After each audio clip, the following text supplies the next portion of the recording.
First off, hello everyone. Thank you for coming to City Hall. It's good to see our packed room. I am not Mayor Janelle Osborne, as many of you know. She has gracefully given me a little bit of a script to help me get through this. She is doing some city business in Washington, D.C. on behalf of our local power agency here. So thank you for being here, and bear with me as I try to do this for the first time. So here we go.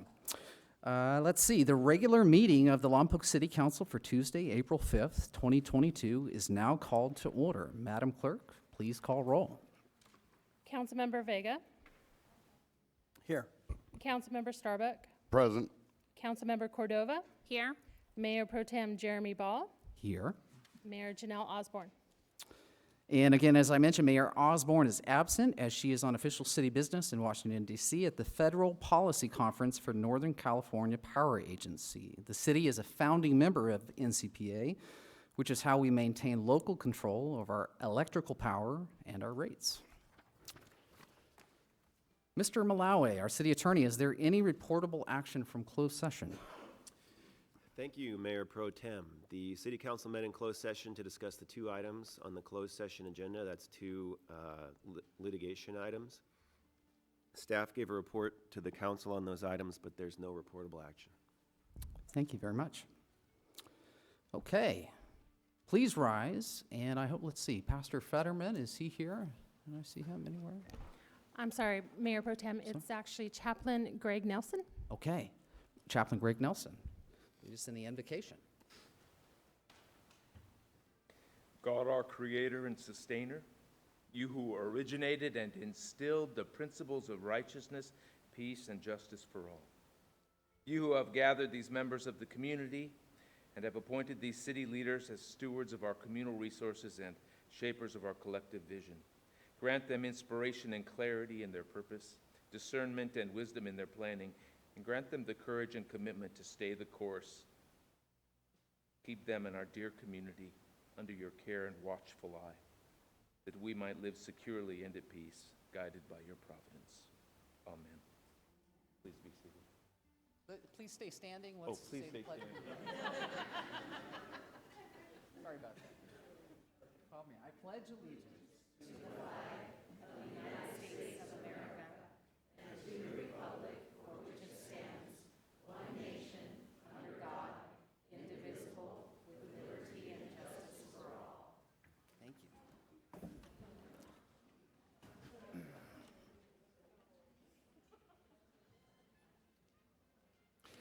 So I want to get through a little bit of technical information for those that might be watching online or listening in. The City Council meeting is broadcast live on Comcast Channel 23 and on the radio at KPEG 100.9 FM. It is also available as video, live streamed, or internet radio via the City of Lompoc website. If you choose not to attend in person but wish to make a comment during oral communications or on a specific agenda item, you may call 805-875-8201 before the close of public comment on that agenda item. You will be provided 3 minutes for your comment. Alternatively, you may submit comments via email to s_hadden@ci.lompoc.ca.us no later than 4 p.m. on the day of the council meeting. Next on the agenda, and I'd like to thank the mayor for leaving this all in my hands, but next on the agenda we have 4 presentations. So I would like to invite, let's see, which group first? Got 4 here. Is there someone from the police department that would like to join me at the lectern? All right.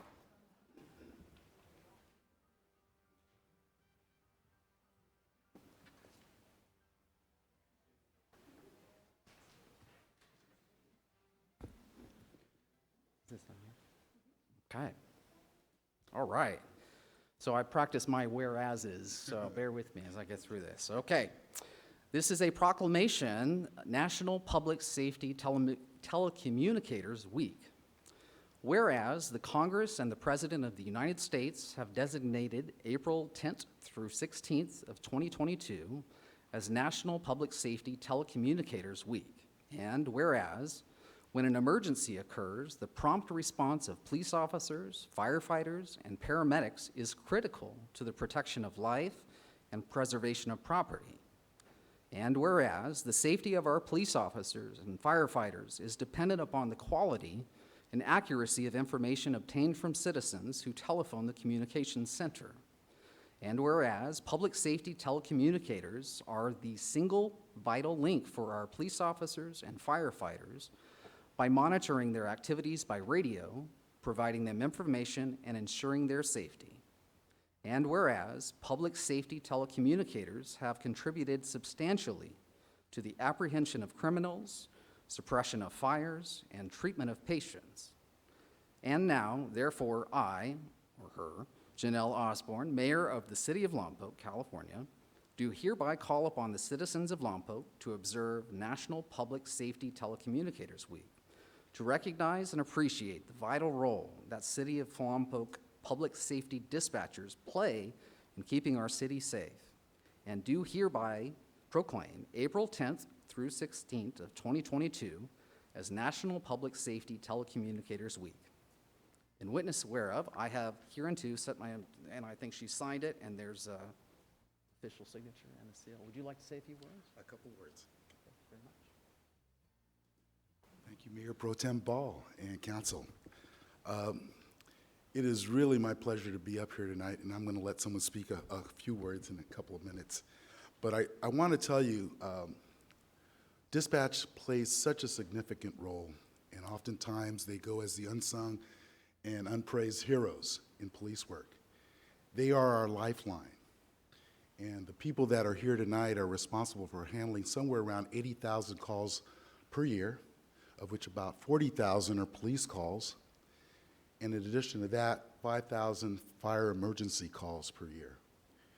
And so they play a huge part in our success, our safety, and they are always there for us to pass on information, to coordinate resources, and they are so vital to what we do each and every day.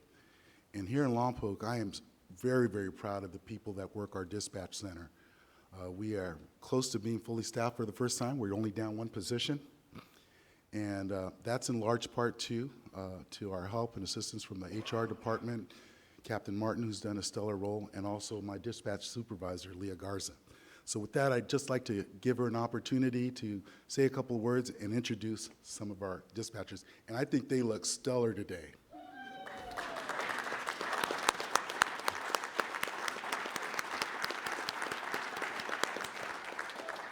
Leah Garza. Hi, thank you. I just recently took over as supervisor a few years ago. My team back there hiding, because that's what dispatchers do best, is we're always behind the scenes. They're a phenomenal team. They've worked really hard. We've gone from the lowest I've worked is just one other dispatcher employed, and we were begging officers and whoever we could just to sit in there and basically learn to work as we went. We are now at just one away, like the chief mentioned, and that's such a great feeling. They've all worked 60, 72-hour weeks, and they're now finally to no overtime. All of them have put in such hard work. Out of the 36,000 911 calls that we dispatched on last year, almost 97% were answered in less than 10 seconds. They have an average of all in-progress emergencies being sent in less than 3 seconds, which is phenomenal. That's considering somebody taking a phone call, opening it in the CAD, putting notes in, and then somebody else seeing it and sending officers, which is amazing. I mean, that's stuff getting out there quick. I've had 2 dispatchers back there working one day where they had back-to-back a really traumatic shooting and then a homicide, and it overlapped. And one of them was in training, and I gotta say, I was so grateful when he came back to work the next day, because it was a rough day. I've had one dispatcher talk a lady out of hanging herself. She got her to take the noose off of her neck, and when we went to formally recognize her, she didn't even remember the call. When I gave her the accommodation, she's like, it was just another day. It is a phenomenal team. They put in a lot of hard work, and they deserve so much more recognition than they get. Thank you, guys.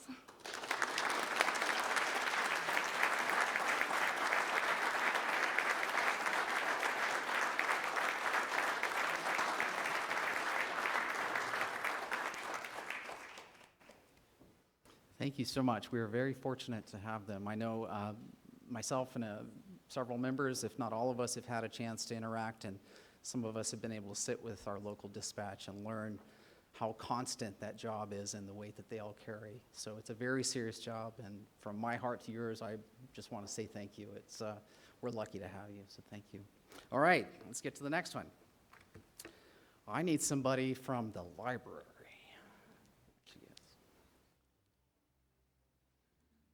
All right, we have another proclamation. This is National Library Week for 2022.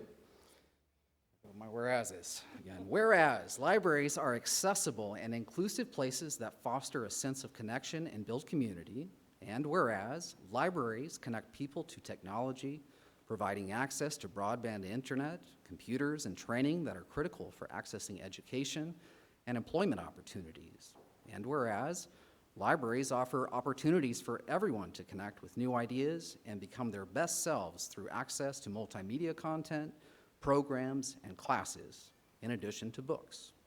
And whereas today's libraries and their services extend far beyond the four walls of a building, and everyone is welcome to use their resources. And whereas, in times of crisis, libraries and library professionals play an invaluable role in supporting their communities, both in person and virtually.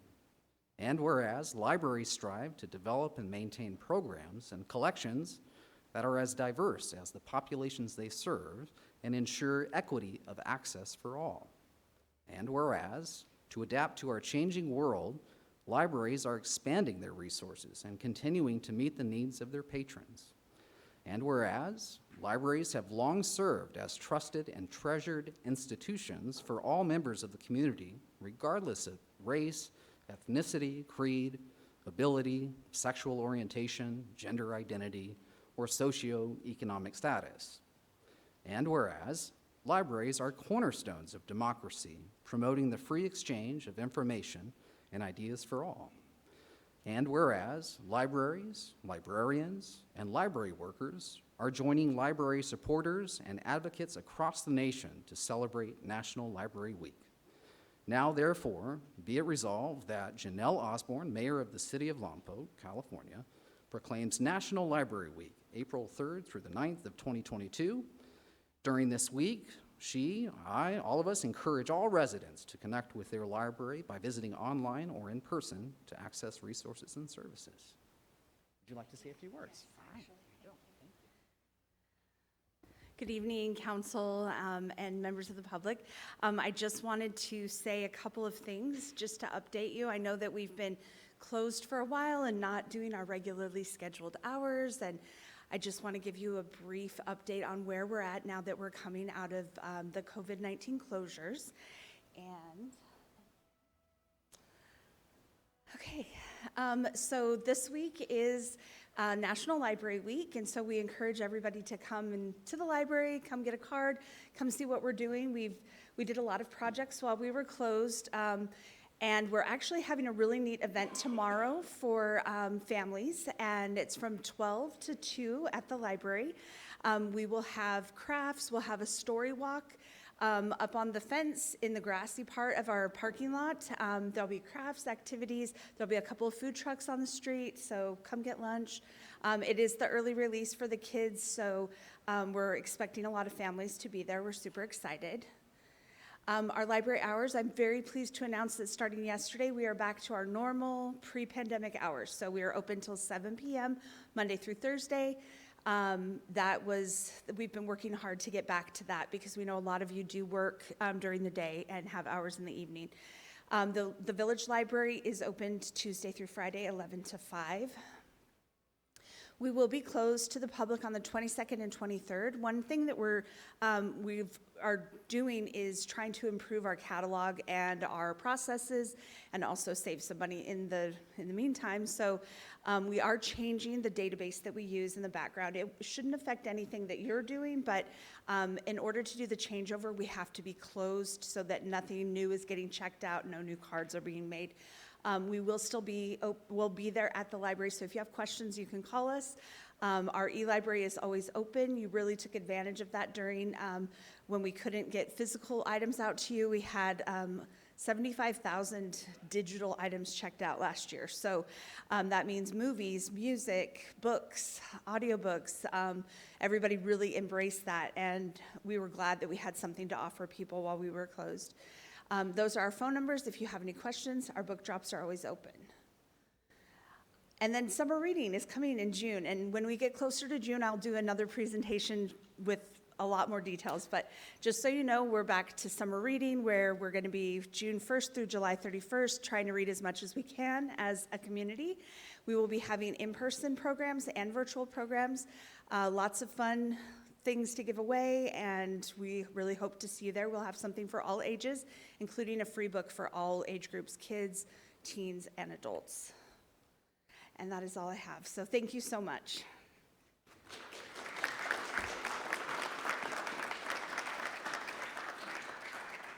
Thank you so much. I had the opportunity to attend a little private event in the Grossman Gallery, and it's been a couple of years since I've been in the library, and it was just really great to see that space and see the changes that have happened over the last few years, if not decades. So anyway, if you haven't been to the library in some time, put it on your list. Just go check it out and see the updates. It's great. Okay, I am hoping to maybe have Mrs. Ann McCarty come and join me here.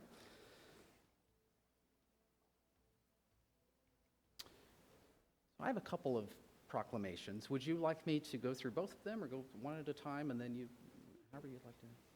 Mayor Pro Tem, you do however you choose. I'll let it go to my head here. Okay. Let's start with this one. I just like saying that. I appreciate that. More pressure on me. That's fine. Okay. So let's do this. Proclamation, Sexual Assault Awareness and Prevention Month. Whereas people of all racial, cultural, and economic backgrounds fall victim to sexual assault, sexual violence is widespread and impacts every person in this community. Rape, sexual assault, and sexual harassment harm our community, and statistics show child sexual abuse prevention must be a priority to confront the reality that 1 in 6 boys and 1 in 4 girls will experience a sexual assault before age 18. And whereas those numbers change to more than 1 in 3 women will experience sexual violence in their lifetime, and 1 in 4 men will experience sexual violence in their lifetime. And whereas rape and sexual violence of all kinds continue to occur at an alarming rate, with California having the most reported rapes in the United States, and with the Department of Justice stating that an American is sexually assaulted every 98 seconds in the United States.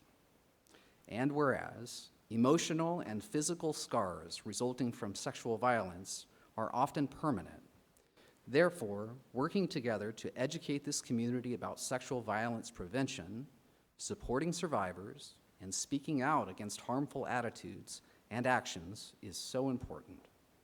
And whereas a coalition of organizations exists which directly confronts this crisis, including North County Rape Crisis and Child Protection Center, law enforcement agencies, churches, healthcare providers, and volunteers from the community that serve these agencies who are helping in the effort to end sexual assault. And whereas prevention is possible when everyone gets involved, increasing education, awareness, and community involvement, recognizing the compassion and dedication of the individuals involved in this effort, and noting the challenges of the victims, survivors of sexual assault, and their families and friends as they struggle to cope with the reality of sexual violence.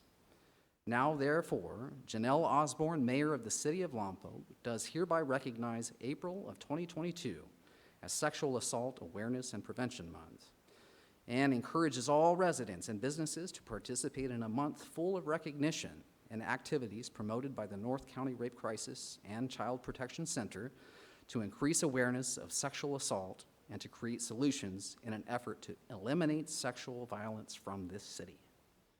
I'll let you say a few words on that one. Mayor Pro Tem Jeremy Ball, members of the City Council, it is indeed an honor to stand up here to accept this proclamation for Sexual Assault Awareness Month. I wish we didn't have to do this, But as a city, I think it's important for us to continue to come together to recognize that violence in our community is a problem. Sexual assault in our community is a problem, and abuse against our children is indeed a problem. But the North County Rape Crisis and Child Protection Center has been moving forward and providing services to survivors of sexual violence since 1974. The last 2 years have been the most challenging that we've ever had. While the number of calls may be down slightly, what we have noticed is that the increase in services has risen exponentially. But I'd be remiss if I also didn't speak about the work being done by our law enforcement partners at the Lompoc Police Department. Whenever we respond to a call to the department or to our SART facility here in town, our police officers are top-notch when they are investigating crimes against children and crimes against sexual violence, crimes against adults. But they can't do it alone either. It takes all of us banding together to really live by the motto, if you see something, say something. We can't be silent anymore, and our voice has power. So thank you.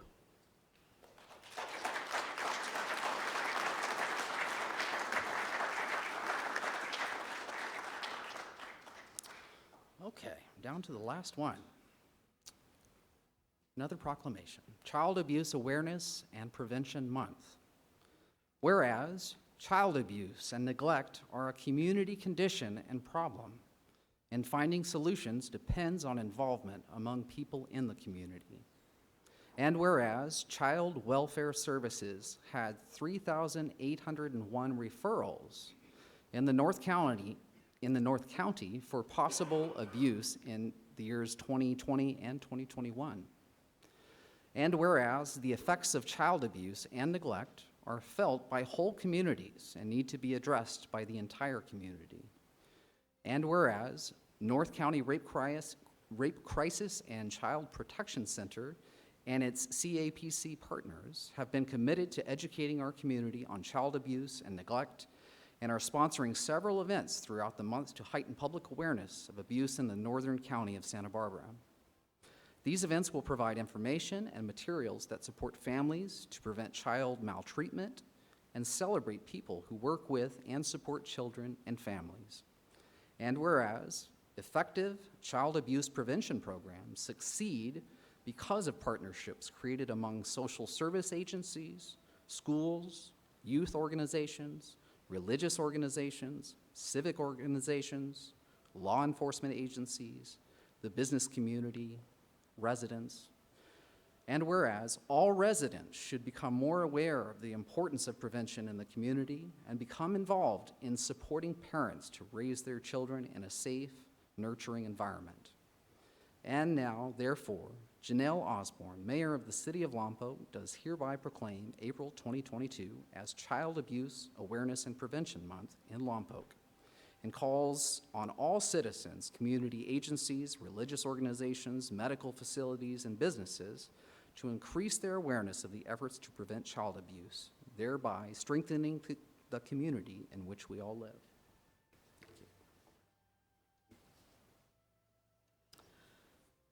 Thank you, Mayor Pro Tem Ball, and members of the City Council once again, and members of the community.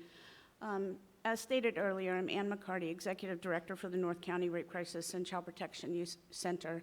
I used to think that my birthday month was my favorite month of the year, but quite honestly, April, after all these years of doing this work, April is probably one of the most celebrated months there is, not because I get presents, but because people are actually really listening to what we have to say.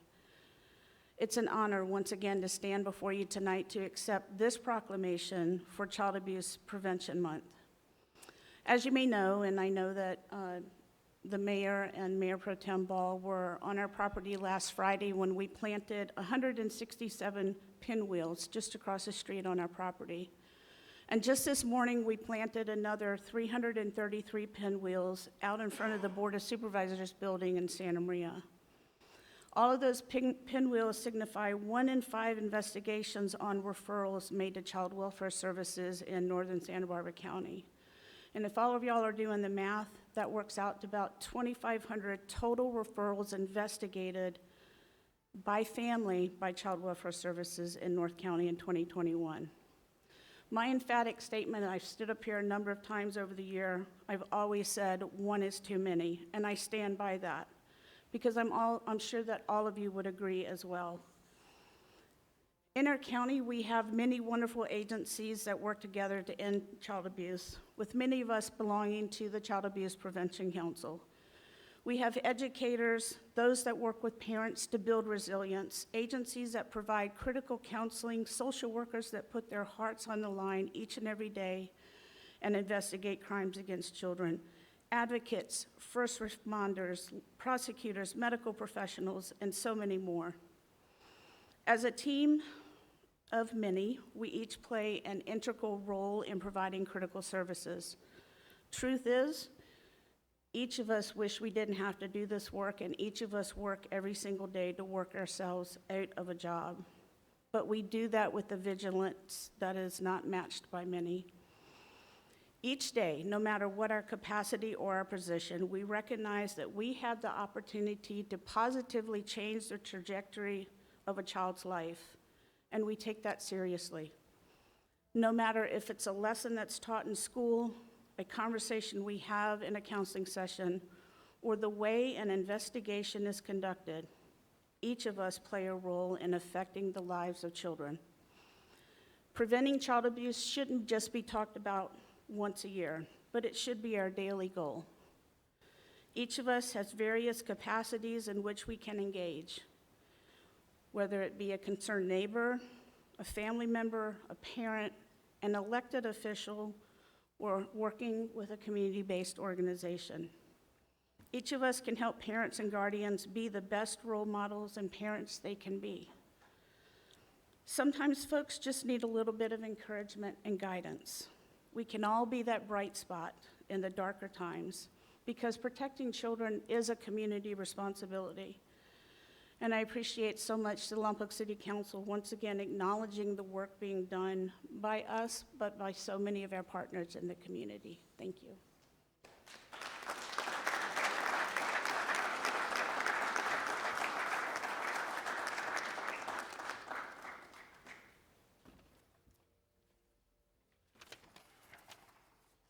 I didn't have enough time to memorize the script, so let me catch up here just a bit. Thank you for your patience through those proclamations. I hope you all learned something about our community. Several things to be proud of and several things that we need to keep working on. Okay, let's see. Where was I? Okay, did that. Let's see. Mr. Albro, our city manager, would you like to take it from here with your city manager's report? Yeah, I would like to recognize a couple people on their promotions. I'd like to recognize Officer White on his recent appointment to sergeant. I also like to recognize Officer Strong to corporal.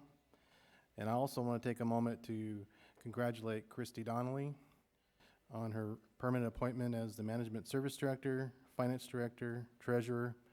Christy's done an outstanding job doing our reporting. She's done a great job as a leader, and I know she's going to do a great job in that position. Congratulations. You can say something if you want, but you don't have to. Would you like to say a few words? So much. Thank you, Dean. I actually have a little bit to say. I just want to say it's a privilege and an honor to be trusted with the position of Management Services Director, Finance Director, City Treasurer. I don't take the appointment lightly. This position holds a tremendous amount of responsibility, and I take that responsibility very seriously. It is my mission that our department, which includes the divisions of Treasury, Utility Billing, Finance, IT, and Purchasing, will serve the citizens of the City of Lompoc, the City Council, City Manager, and all city staff, and that we will do so with unwavering dedication to integrity, accuracy, and transparency. Now, to be sure, I have big shoes to fill.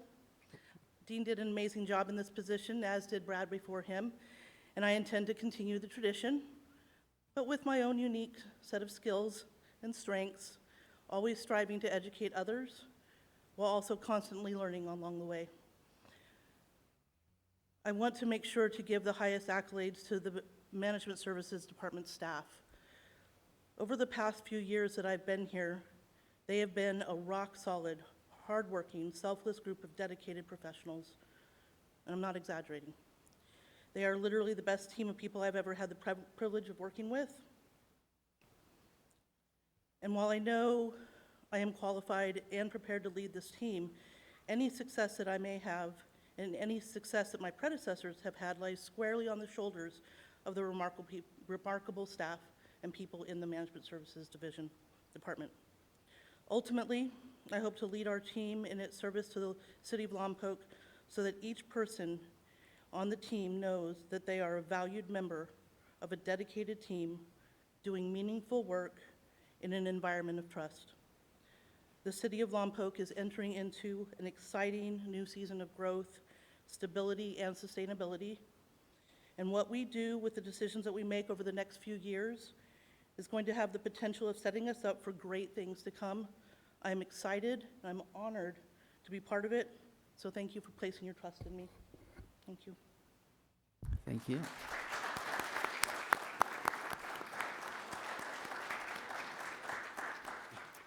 I know it won't always be easy, but we're excited to have you in such a vital role. So thank you very much. Does anyone on council have any questions for the city manager? Councilwoman Cordova.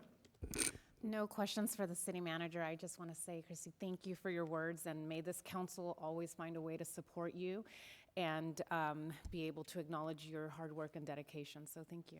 I'm happy. Hey. Okay, if I read this correctly, next on the agenda is public comment for the consent calendar.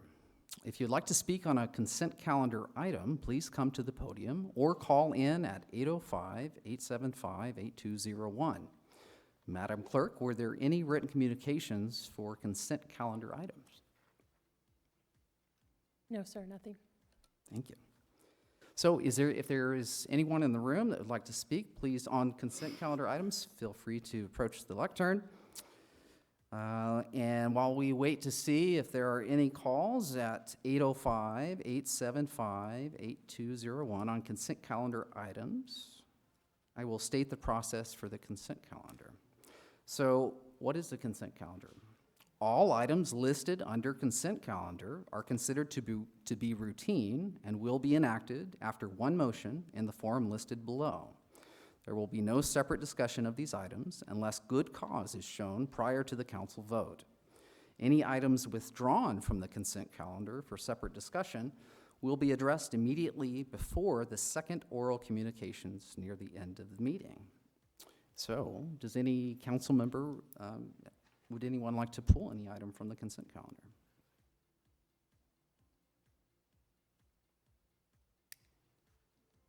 Sorry, Councilwoman Cordova.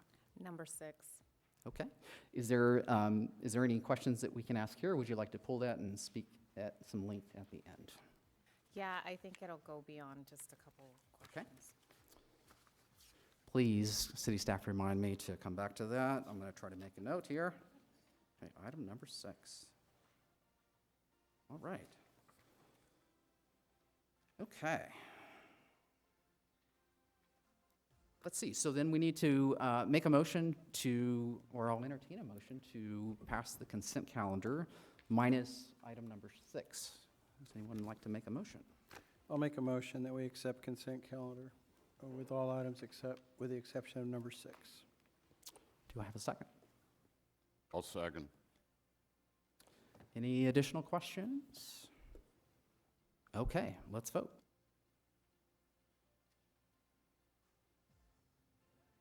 And that passes 4-0 with 1 absent. Is that how that should read? Okay. Okay. Let's see. And then, Mayor Pro Tem, item number 6 will be heard at the end of our agenda tonight. Okay. So at the end, item number 6, sounds good. Okay, as far as presentations, it appears there are no staff presentations this evening. So next up is oral communications for city matters not on the agenda. If you are unable to stay for an item later on the agenda, you may speak on it at this time, but it is preferred that you speak to agenda items at the time council addresses them. You will have 3 minutes to speak. If you would like to call in on an issue, please call 805-875-8201. Madam Clerk, did we have any written communications for items not on the agenda this evening? No, nothing. Thank you. Okay, the floor is now open. Deb Andrews, Lompoc. As I put on this scarf today, it made me think of the scarf lady, Dr. Deborah Burks, that educated us on COVID measures, wearing masks, distancing, and the closures. She was tried and convicted of treason and mass medical malpractice. Dr. Burks was executed on Guam by firing squad July 6, 2021. Words matter. I went to Ken Adams Park to check on the ground squirrels relocated from Beatty Park. There's a great sign on Highway 1, Ken Adams Park, City of Lompoc. Looks very nice, very noticeable. As you enter Hancock College, there are no additional signs directing you where is Ken Adams Park. I drove around, I located the entrance to the park, I drove in. It's very creepy. Not a place you would get out of your car. It's very overgrown, neglected, scary, rusty signs, lots of rusty signs telling you all the things that you are not allowed to do. That is the only park travelers would see driving along Highway 1 to the great city of Lompoc. Imagine if a family stopped to let their kids get out of the car for a bit and play. What a shocker. They would soon feel like hurrying through to get away from Lompoc. The park sends a strong message. Don't stop here. We don't want you. The park is dirty, dangerous, and harbors a negative atmosphere. I didn't see any ground squirrels either. What is going on at Ken Adams Park? Citizens and travelers are made to feel unwelcome so they won't linger or return to that park. Find out what Ken Adams Park is being used for, then fix it. Why are you granting people new titles and hiring people when citizen services are neglected? Who do you really work for? Thank you.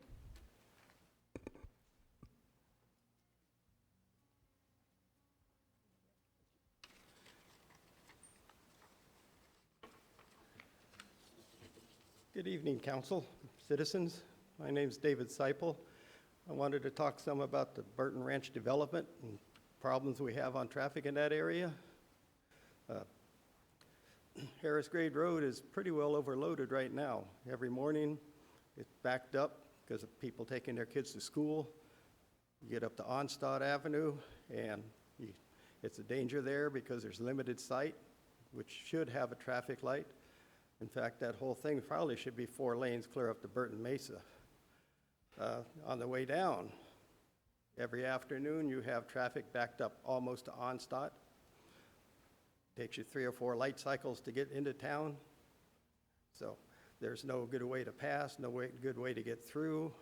The 475 homes that's going to go into the Burton Ranch development, to my figures, it's going to put about 1,000 two-way trips a day onto this road. And that's just going to compound the problem. I realize we need housing in this area really bad, but we have to have the road structure to support it somehow. And this was approved so long ago that I don't know of anybody that really knows what's all involved. But a couple turn lanes and things like that aren't really going to solve this problem. The bad decisions by the past by government agencies and the developers have caused this. And now we're at a crucial time because this is a big housing project for the area. But we need to make sure that it's a safe housing project too. Because if the traffic backs up much more coming down the hill, the people are going to shoot off through the new development to race over to Highway 1 to get to a light to get into town to beat the other people and the other thing. It's quite a dangerous situation up there now. and it's going to get worse. We really appreciate you looking at this to see if anything can be done to fix it better. Thank you. Thank you. Good evening, Mayor Pro Tem Ball and council members. My name is Michael Baker, CEO for United Boys and Girls Clubs. It's great to be back in person and seeing everybody in person. I just wanted to give you an update, a couple things. We haven't really been able to give an update during COVID, but I do want to share with you that the last 2 years have been a very challenging time period for everybody in the community, but also specifically Boys and Girls Clubs. But what we were able to do during that time period was we turned our clubs into, all of our clubs all over the county, into food distribution centers. And what happened from mid-March through the end of June of 2020, we handed out over 110,000 food baskets in partnership with the Santa Barbara Food Bank. And that's, each basket would serve about four family members. So you're talking almost 500,000 people impacted through the work done in partnership with the food bank, who deserves all the credit because they got the food for us, and we were just a conduit to make sure we got it to the families in need. We also turned our clubs into education centers. As you know, kids could not go to school, so a lot of the children on a regular basis were going to the Boys and Girls Club to participate in their Zoom sessions because they had nowhere else to go. Many of the families that we deal with do not even have the internet at home, let alone have a laptop or a computer for their child to access. So we had a wonderful partnership with the school district, and I want to give tremendous credit to Superintendent McDonald and all of his staff for making that happen here in the city of Lompoc. Nobody did it better than the city of Lompoc from all the partners that we have all over the county. Lompoc did it the best of anybody. So I just want to share that with you as well. And then finally, we have had a change in staffing.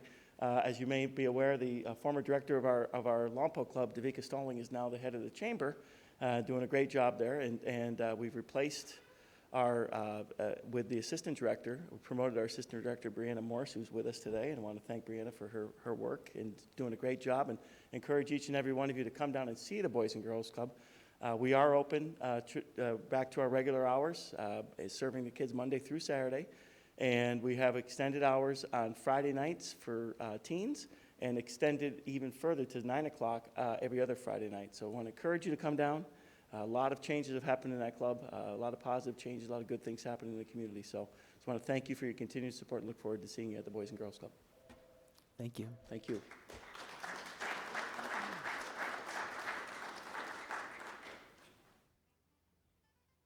Hello, council and the members. I left in 2005, and I came back in 2021. I loved this town when I was here, and I was about the kids. I had a daycare business here. I closed my daycare business down, but I come back, and I don't see a lot of things for the children to do. So I'm just piggybacking on him saying about the YMCA, and I just was kind of curious about if the children were going to get things, for them to do. We have a lot of empty buildings. We have the Mervin's building over here. There's certain buildings that I just was wanting to know, is there something we can, put in for the children, not just the youth, but our pre-K to middle school up in there, to where they'll be able to join not just Mia More, but something to where they'll be able to have a outlet to go to and not just be in the back of their homes and things like that. You don't see the kids out playing anymore, shooting basketballs and things like that. So I don't know why I'm here, because my family are all grown and we stay in Paris, California, but I'm back. And I just want to make sure that the children have something, because if we don't have the children, we're a dying community, people. It's just as simple as that. The youth of our next generation, we're a lot of elders, but what are the elders going to give back to the children? You have to give back. Has to come back and forth. That's what it's about. So that was something I wanted. I seen youth on here, but I still want to make sure the little ones get some help as well. So if there's buildings or something maybe I don't know about that they're doing things for the children, but the children need to be in the midst as far as the youth as well. We need to have something for the kids here. There's a lot of marijuana spots and a lot of winery. Grown-ups have their fun. What the kids doing? That's all I wanted to open up on. Thank you very much. Do you need this? So I'll just say real quick, if the mayor was here, she'd remind you all that we're trying our best to hold our applause down. If you want to wave your hands, that's great. But out of procedure, we're going to try to do that. But she's not here, so we'll see. Please. Please, go ahead. Thank you. Good evening, council, mayor pro tem, city staff, community members. My name is Kathy Louette, and I'm representing the Burton Ranch project. I serve as their community relations representative here in Lompoc. For those of you who may not be as familiar, the Burton Ranch project is the largest approved but unbuilt housing development in Santa Barbara County. It's been in development for some time, and so we have been around for a while. This is the 150 acres that is just north of Allen Hancock in the Y area up there. And Mr. Seipel mentioned that he and I have spoken on next door, and I look forward to meeting with you in person. So this past year, I've been in this role, and I've been meeting with community members and groups all around Lompoc, and I've heard a great need for housing here in town. The housing crisis continues in California, and certainly in Lompoc. You know that particularly if you've looked to move anytime soon. You know that there is very limited availability. So that housing crisis has caused an increase, of course, in the interest in this project. And just recently, there's been a groundswell, a flurry of activity online, certainly, and also direct inquiries through our BurtonRanchLompoc.com website. We have been working with the city of Lompoc for a number of years since this project was annexed into the city in 2007. Let's see what else. We're committed to bringing those 476 homes to the Lompoc Valley. There are traffic mitigation processes in place via our specific plan, our approved specific plan submitted in 2006. There have also been environmental impact report updates over the years that speak to those traffic mitigation procedures and recommendations. Additionally, there have been more improvements recommended over time by the engineer and by Caltrans. And again, I am available as the community relations representative here in town to meet with individuals and groups. But I do want to say that like I said, we have been working with the city for a great number of years, and we are really optimistic that this project is going to come to fruition and that we will be able to serve the Lompoc Valley with these new homes. And I would like to say for the last speaker, there will be a 3-acre community park, as well as a great amount of area in the back, the chaparral area being preserved back in the back of the development, plus a 95-acre ecological reserve, because we want to provide that to the community with walking trails and such. And that's it. Thank you. Thank you very much. You guys are listening. This is great. This is great. I believe we may have a few phone calls, maybe more than a few. Good evening. You're live in the Lompoc City Council meeting. You have 3 minutes to give public comment. Please go ahead. Thank you. My name is Stephanie Saucedo. I am a Lompoc resident, and I just want to say hello and speak on behalf of some city park and recs programs and needs. So members of City Council, I'm asking you to support and vote for the upcoming city decision around the $4 million to be distributed within the city department needs, which will add value to our city and in turn improve our community's quality of life. This is currently on Agenda 9 that I'm speaking to. I know there are departments with high needs, but I hope that you will consider putting the pool's needs at the top of your approval list. They have requested to replace their two pool heating pumps, which are 10 years past their lifespan. In addition, they are in need to repair their roof and dehumidification system to keep the pool from further deteriorating. Mike Espino and Andy have done an amazing job thus far mitigating the old pumps to keep the therapy and competition pool open and going for the community. The CDC has identified that annually, accidental drownings are the second leading cause of death for youths ages 1 to 14, which results in about 3,960 deaths per year. If these pumps become unrepairable, which is inevitable considering their lifespan, this will impact our parent and me swim classes, water leisure use, and our competition pool, which is directly impacting our high school swim team and tsunami swim team. These are all youth-related programs that keep them active, healthy, and out of trouble. It will also impact the city's ability to lower the drowning deaths in our community. And then I'd like to speak on item 8. In the budget, I also hope that we allow Parks and Rec to allot funding for a strong preventive maintenance plan for the pool, building, and parks. This will allow them to continue to keep our facilities not only functional, but aesthetically pleasing as well. In this turn, it means more facility rentals that will generate revenue to support preventative maintenance programs and future community programs. Furthermore, I feel that the Recreation Department should receive CDBG funding each year to support teen programs. As you're aware, teen programming does not generate revenue, meaning they need support financially by grants or dedicated allotment of funding. I'm not sure if they are able to apply each year, but we should be investing into our city's youth programs because if not us, then who else? Thank you for your time and your consideration. Thank you. Thank you. Do we have any more phone calls? Heard it ring. Okay. Any other comments? Okay, I think we can close that. So oral communications is... I'm sorry, Mayor Pro Tem. I Please. know that there's people out there who want to speak Sure. on something, but I think they may be confused on the timing. If this is the time that you want to talk about pickleball, this is probably when you need to come up.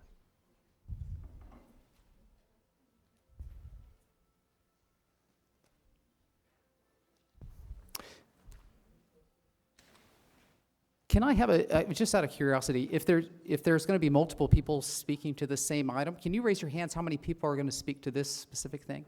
Okay. Okay, perfect. That's just fine. If there's going to be 10 or 20 people, I'd lower it down to a minute apiece. But who'd like to go first?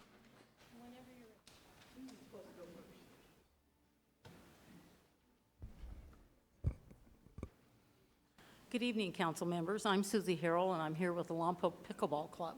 Would you folks stand, the members, just to show some, this is what we have in the community. This is just part of the club that we have.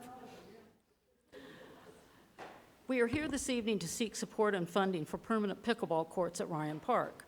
For those of you that are not familiar with the game, it is played with a paddle, a baseball-sized wiffle ball, over a tennis-type net on a badminton-sized court. You could also think of this being a little like ping pong and a little like badminton. This is truly a game for all ages and skill sets. Our club was formed in 2018 after lessons were given by John Osborne and sponsored by the Lompoc Rec Department at Cabrillo High School. We spent several months playing at Cabrillo on 4 of their pickleball courts and then had to move to the Anderson Rec Center when school started to play on 1 court. Soon after, John Osborne was able to acquire paint from the city, and we were allowed to paint lines marking 4 regulation-sized pickleball courts on 2 tennis courts at Ryan Park. This provided 2 pickleball courts on 1 tennis court, 1 on each side of the net, allowing 16 players to play at one time. Our club has over 40 members and growing, with approximately 28-plus players coming out to play on any given play day. With the popularity of the sport bringing out more players, whether new to the game or season, the wait time to play can be tedious. Without permanent nets on dedicated courts, we must bring portable nets to the courts each and every time we play. In fact, if you want to play pickleball in Lompoc, you have to own a net. Tennis players don't have to bring a net. Other cities in Santa Barbara County have invested in permanent courts, and we are asking Lompoc to be part of this.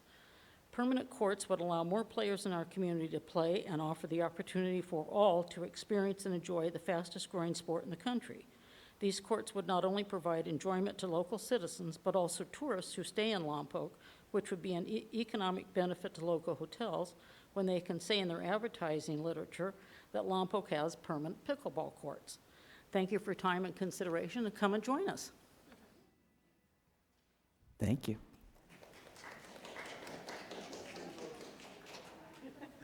Give this to you. This is a bold group here tonight. Hi, Council and hi, members of the community. My name is Becky Jazzo, and I've been a part of Lompoc community since 2004. I have worked with disabled adults at Lompoc, and I've worked with the police department by responding to domestic violence calls. I was also an organizer for the Flower Festival Arts and Crafts Show when it was juried, and I had 80 vendors from all over, and it would take me all year to put this together. We earned quite a bit of money for the Flower Festival and the Arts. I love this town of Lompoc, and the reason why I'm here is to present you with a need for a wonderful sport called pickleball. Very dear to my heart. People from kids, teens, and adults of every age are discovering one of the fastest growing sports in America. There are about 38,000 pickleball courts in the U.S., and 90 more venues are being built every month. Every month. Over 4 million of the players are aged 35 and up. I got into playing about 3 years ago, and there was maybe a dozen of us playing at the rec department on Walnut and on one indoor court. Now, on the south side tennis court at Ryan Park, 4 games are going on at once with 12 people having to wait on the side. 3 times a week, our players set up their own nets and remove them as well. One of our ideas is to accommodate this growth is to repurpose the unused tennis court, thereby resurfacing it and making 6 to 8 new permanent pickleball courts. We desperately need more courts so that everyone can have a chance to play. This will allow the visitors from our neighboring towns and those staying in hotels to join us in sharing the joy of pickleball. Thanks. Thank you.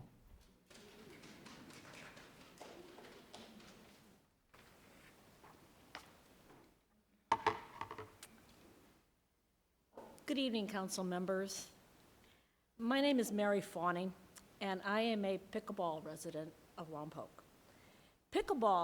Lompoc pickleball specifically, provides activity for all age groups that is fully congruent with the mission of the Healthy Lompoc Coalition. And as you all know, the city is a partner with the coalition, and its mission specifically advocates and encourages programs and policies that ensure a local environment that promotes and supports healthy living. Well, the December 7th issue of Psychology Today explains how pickleball provides physical exercise, mental exercise, and most definitely a mental health boost for all ages, and this is backed by scientific evidence. Pickleball is easy to learn. It's accessible for all ages and abilities. Pickleball offers an amazing experience of multiple generations being able to play on the same court at the same time. It was invented as a cross-generational game back in 1965 by 3 dads who were looking for a way to entertain their kids. Pickleball is a game of strategy. Younger and more agile players don't have an automatic advantage. Actually, tactical-minded players of any age are the real threat on the court. Thus, permanent courts are a boon for our entire community. Studies show that pickleball activity leads to improved blood pressure and cardiorespiratory fitness. It offers aerobic exercise, giving players a chance to move around on a court at any level of intensity they like. Since pickleball moves at a slower pace than tennis and on a smaller court, it's easier on the joints while also improving balance, coordination, and agility.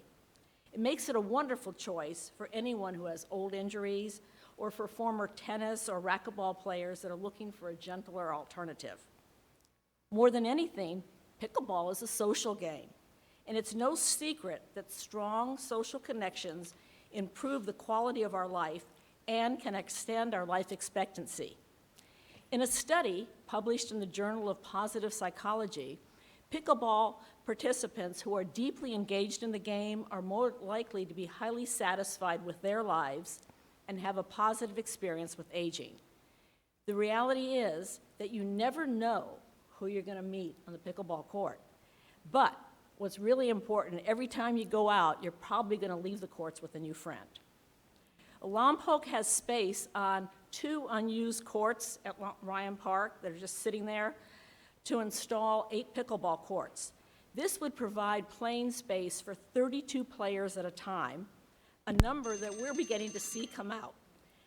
Having permanent courts would also provide incredible opportunities for the young people in the community that a lot of them don't have now. Thank you. Thank you. Okay, are there any other comments? Anyone like to say anything? Okay.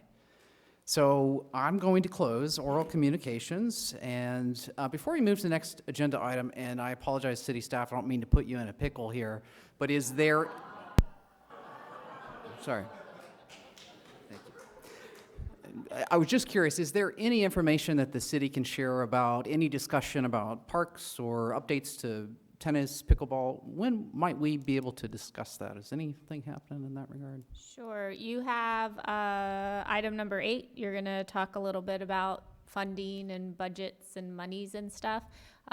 We, Parks and Recreation, plan on bringing an item back to council. We're looking at May to finish out the scoping and budget. So pickleball, tennis, all that fun stuff. We're working on it, guys. Thank you very much. So again, I am so excited that you all are here. I encourage you to keep your ear to the ground as we discuss a lot of these. How might we fund this? What should we prioritize? So please stay engaged, and we hope to discuss a tiny bit about this tonight, but in future meetings, please come back, stay engaged, and I'd love to come out and visit and see how this game works. I've heard so much about it. I'm curious if anyone's willing to raise their hand of who is the best pickleball player in the room. Okay, all right, great.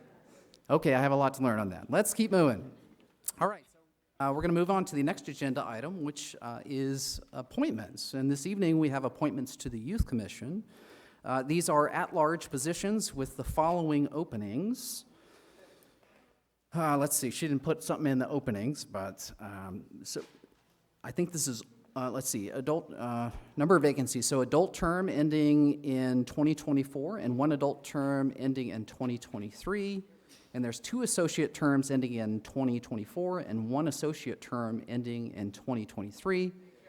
And there are 2 youth terms ending in 2024 and 2 youth terms ending in January of 2023. Okay, we have 5 applicants who have submitted for appointment. I will entertain a nomination and second to fill those positions. Just a quick question to the clerk here. We do not have an adult applying here, do we? Carla, the very first one listed, she's 19. So She yes. was the former commissioner. Yes, Okay, so she thank could you. fulfill one of those adult terms.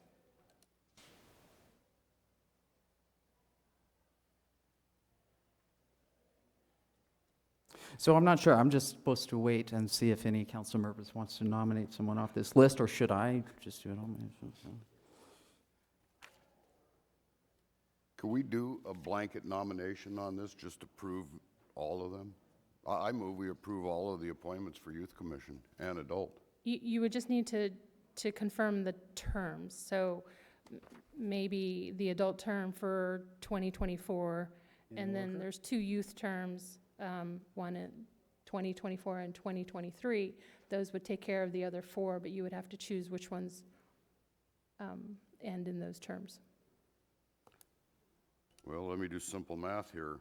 The long terms here that I would list Nathaniel Gordon at 15 for the 2 terms ending in 2024. The other I think would be a good choice would be Maria Joanne Cacho. The adult would be taken care of, and then the 2 remaining, Matthew Gordon and I'm gonna have a hard time with that name, Ms. Willem, there, would take the other 2 terms. Does that work? That works for me. So just so we're clear, Ms. Carla Paraguay would be nominated for the adult term ending 2024. Nathaniel Gordon and Maria Cacho would be nominated for the youth terms ending in 2024. Matthew Gordon and Jomaliza Willem would be nominated for the youth terms ending in 2023. Yes. Okay. Good job on that name. Okay, so I have a motion. Do I have a second? If that makes sense, yeah, I'll give you a second. I'm not sure exactly what you did, Dirk, but I'll second it, okay? I'm going to go to him for math problems down the road now, so he's did a really good job there. Okay, so I have a second. Any other discussion? Okay, let's vote.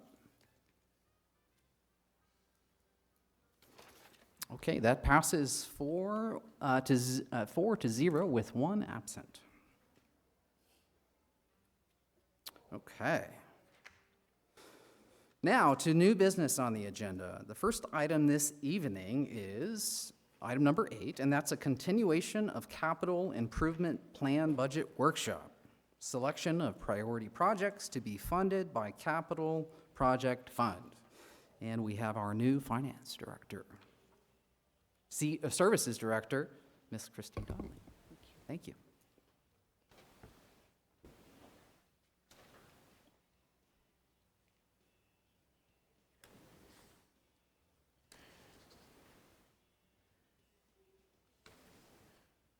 Good evening, Council, Mayor Pro Tem Ball,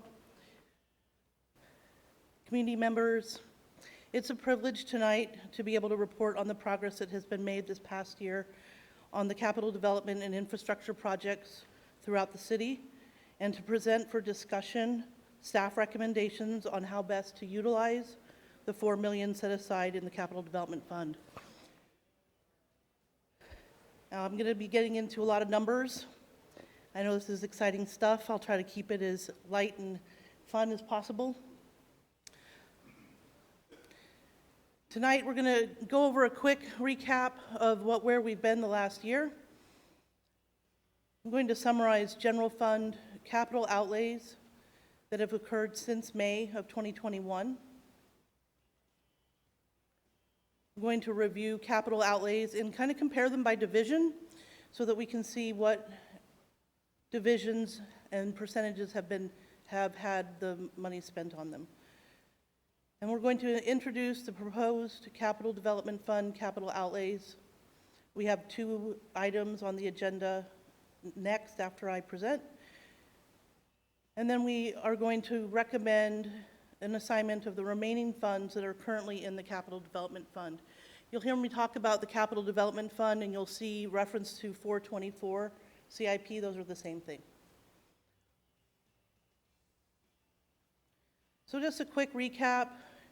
In May and June of 2021, the departments identified projects that were priorities for each of their departments. And you can see those are in your packets and available online. We also did a citizen survey to prioritize, to see what was important to the community. And we have those results as well in the packet, just as a reminder of what was said and what information we got. We took that information in to consideration when we did the 21-23 budget, and council identified some immediate projects that were urgent that need to be done in preparation for some of the monies that we knew were coming. And so then we move on to December and January 2021, and we were able to identify that there was $8 million unassigned general fund balance at the end of June of the fiscal year 2021. Council directed $4 million of that into the Capital Development Fund. We had a budget workshop in January, January. You know,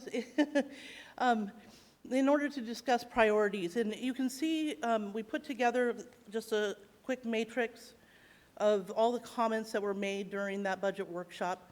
And it was just a resounding, the 2 items that came to the surface very clearly were public safety and parks. And so we began to look at those and began to implement.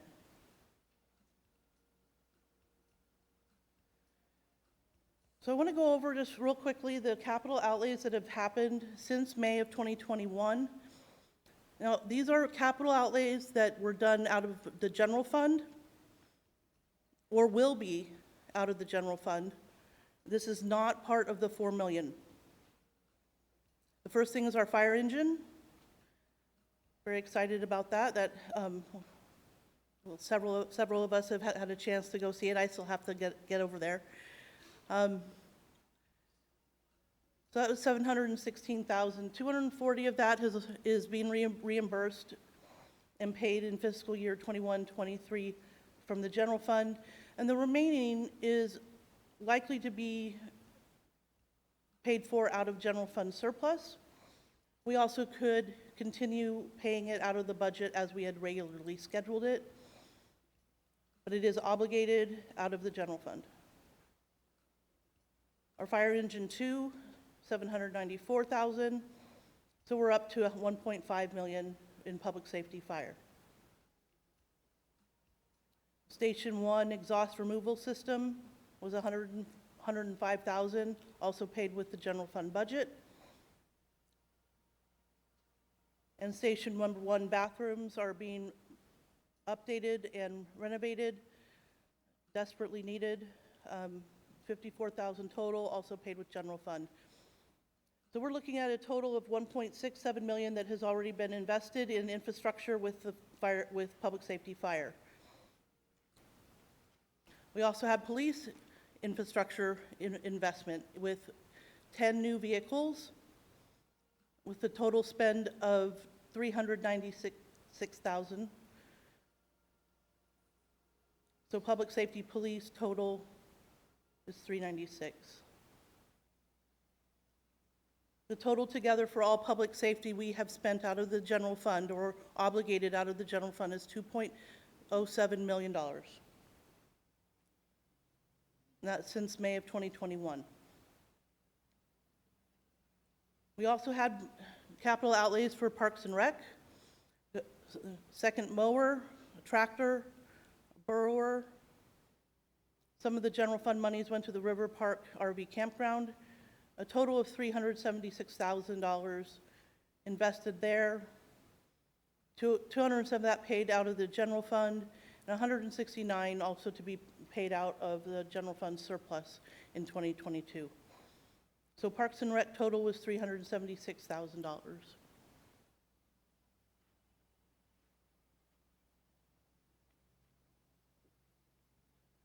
Now we get into the fun graphs. I hope people like graphs because I did a lot of them. This is the capital outlay division comparisons with what we have spent out of obligated out of the general fund without talking about the $4 million yet. $2.44 million total. As you can see, 15% has been spent on Parks and Rec, and the remaining has been spent on public safety. The light blue is fire, the dark blue is police, and the green is Parks and Rec.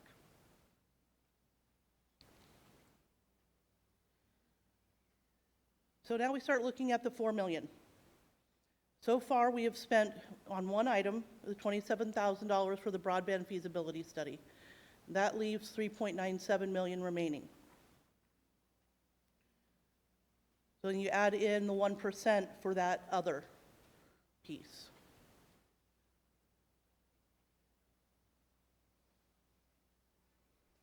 So this is the big piece tonight.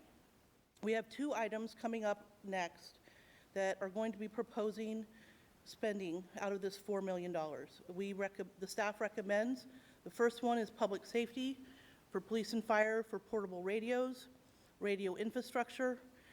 The total cost of this project, which we will get to in shortly, is $2.5 million. 2.1 of it is coming out of the general fund, or out of the CIP, the Capital Development Fund, misspoke, if you proceed with this project. The other project that we are presenting tonight is the Parks and Rec Aquatic Center for the roof repair, pool heaters, and dehumidification system replacement. So total for both of those is a little over $3 million. So that brings us to $889,000 remaining if those projects are approved tonight. That gets our graph adds a little bit more to Parks and Rec. So we have 24% Parks and Rec, 75% public safety.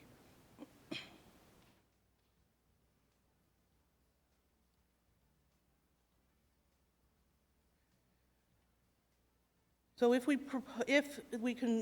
you tonight approve the projects as presented, 75% of the capital outlays will have been spent on public safety. Parks and Rec, since May 2021, would be 24%. So our recommendation tonight and it's what we're bringing for discussion, is to assign the remaining $889,000 to Parks and Recreation for capital improvements in parks. And Parks would then come back with additional information on exactly which projects are the priority. If we were to do this, this is the final graph that you're going to see, that Parks is now at 35%, with public safety, the remaining 64%, with the 1% of other. A total spend of $6.44 million, that's the $4 million in the capital development, plus the original $2.44 that we have already obligated out of general fund. Okay? So this is just a summary. Parks and Rec was what was the overwhelming priority as far as the community and the council.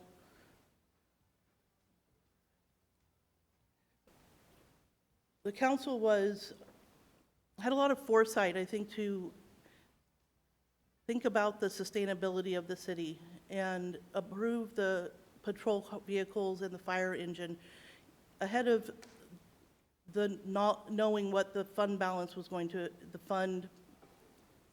general fund surplus was going to be. And so that was a really positive step, I believe. We then set aside the $4 million into the capital development funds. And I just want to remind you that these are one-time in nature, and they're expected to address both strategy and priority and urgency. And looking ahead, just a reminder that the future general fund surplus will be available to address the next tier of priorities that are coming in future years. So this isn't everything, but it's what we have right now. And so we want to address those priorities. Next step, we're going to listen to the two projects that are being proposed. We're going to discuss our staff recommendation to assign the remaining $889,000 to Parks and Rec. And the last piece really is on staff to develop a replacement strategy for budget cycle 23 to 25, so that we will be able to fund the needs that we're currently asking for in 10 years or in 25 years when those come up. And that is on our radar as we are looking at the budget cycle for 23-25. So, thank you. And now it's time to discuss. Thank you very much. Councilmember Starbuck. A couple of things. I'm going to refer back to our December 7th meeting. Okay. I'm trying to keep clear on this because once you start following the pedigree on funding around here, you can get lost fairly easy. We had agreed as a council at that point that the committed resources would be moved to the following fund types: an internal service fund fleet vehicle replacements, capital project funds, capital outlays, and a special revenue / support programs fund. Now, have we changed these three funds into one CIP fund? So can you tell me what you're referring to? Is that the resolution? No, this is the staff report from 7 December. Yeah, I don't have that in front of me. I think I can answer that. Yeah, we put it all in the 424 fund. If you were to pick vehicles, we would transfer it into the fleet fund, and any other, if you wanted to put it in roads, let's say, we would transfer it to the street funds. So yeah, right now it's all in Fund 424 for the CIP. So these three that we had talked about at that point are now consolidated into one Yeah, fund. it would depend on what your decision was and what you wanted to do with the funds, where it would be moved. Okay, I'm getting that. So the funding request federal reimbursement form that was also discussed at that meeting is what we're basing these next agenda items on. Can you repeat that? I'm sorry. Fiscal year 21 funding request, federal reimbursement. This is the ARPA money. This Oh, was okay. all discussed by council at that point. Is that the same graph that's attached to this staff report here? Where we derived our priorities, how many council members went for, The list that you're referring to with the federal funding is, I believe. Reimbursements. Is separate. The list that we, well, It lists the same items. okay, I'm not familiar with the one that you're holding in your right hand. I think I believe. can answer it too. All right, thank you, Dean. I know when we originally got the funds from the 12.9 million from the American Recovery Act, ARPA, we did put a survey out, and we had different naming conventions, but we actually drew the money in, and where we have been drawing the money into the CIP through the general fund as 1.9. You know the public safety draw against the ARPA. Oh, yes, 1.9. So, I guess the following question here, I'm trying to keep my money path clear, is I don't want to jump ahead, but authorizing appropriations for heaters, dehumidification, and all that was not included at that time on these priorities. This has been added on a staff request. there were priorities listed in the survey and that went out that included. So if you look at the May 2021 council budget meeting, and you can see the survey rankings on page, see if I can get there, 13, the survey rankings for Parks and Recreation. You can see that the top 3 were the HVAC system, the pool heaters, and the exterior renovation. I interpreted that to mean the roof. That may not be. Okay. But those were on there. I got you. Okay. I was looking on a different sheet then. No. Thank you. Okay. Councilmember Vega. Thank you. Christie, a couple things here.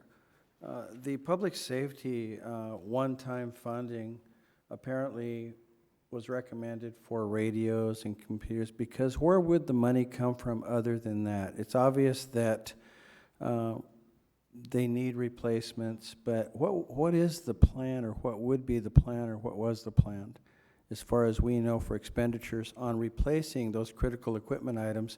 And the only reason I'm asking is because, was there a plan B to this, or is, without the funding here? It seems, because we're trying to do a better job as we move forward in the future. I think the rest of the council has spoken very clearly that we need to make sure we're funding our critical needs instead of waiting for a windfall, so. Right.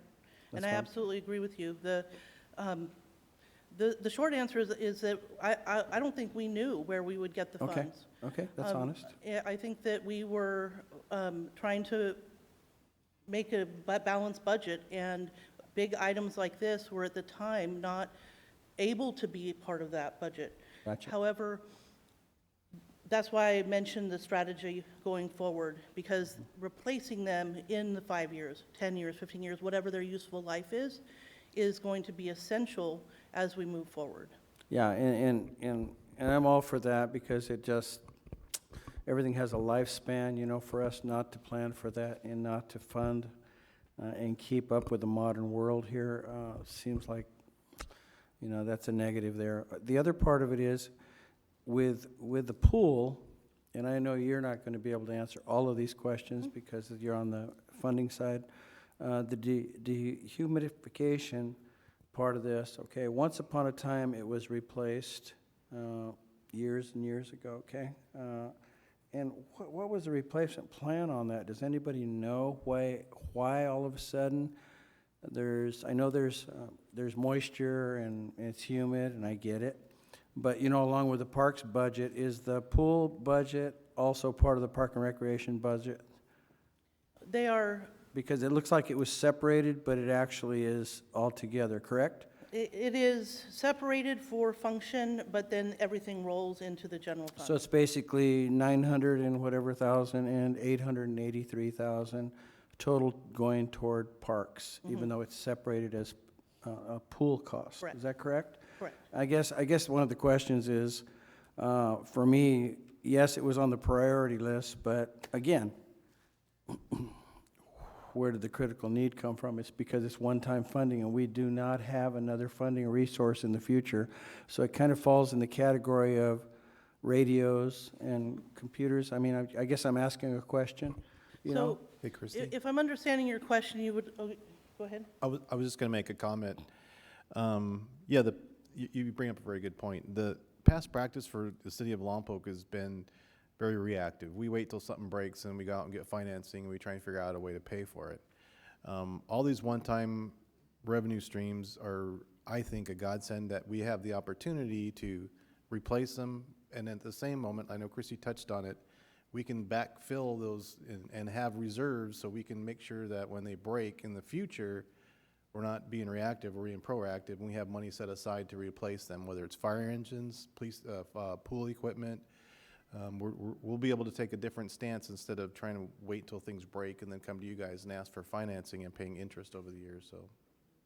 Gotcha. Thank you for the answer. What he and said. the response. Yeah, I got you.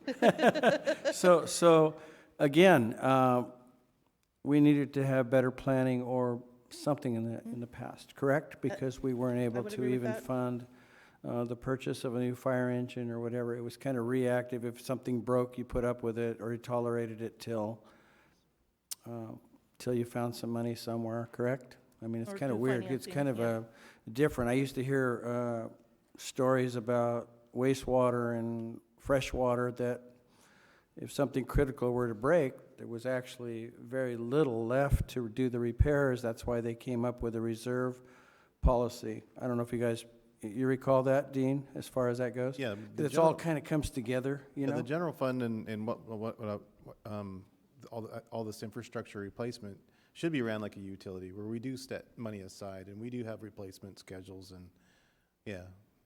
You know, the uncertainty fund that we had before that was depleted for $2 million, was that something that could have shored up the boat, so to speak, except we went through what we went through, you know, as far as budget crisis and things like that? I mean, could you give the council and the public a little insight on if that was actually a reserve fund that was misinterpreted, No, what the use it was never was? It was never really established as a emergency fund or restricted balance. It's really an unassigned balance, but it's one of the things that gives us an idea when we get that low. It's time to take notice. I know I did when we got down to the 2 million. I kept telling the council, it's like the gas gauge. It's the lights on. We got to pay attention.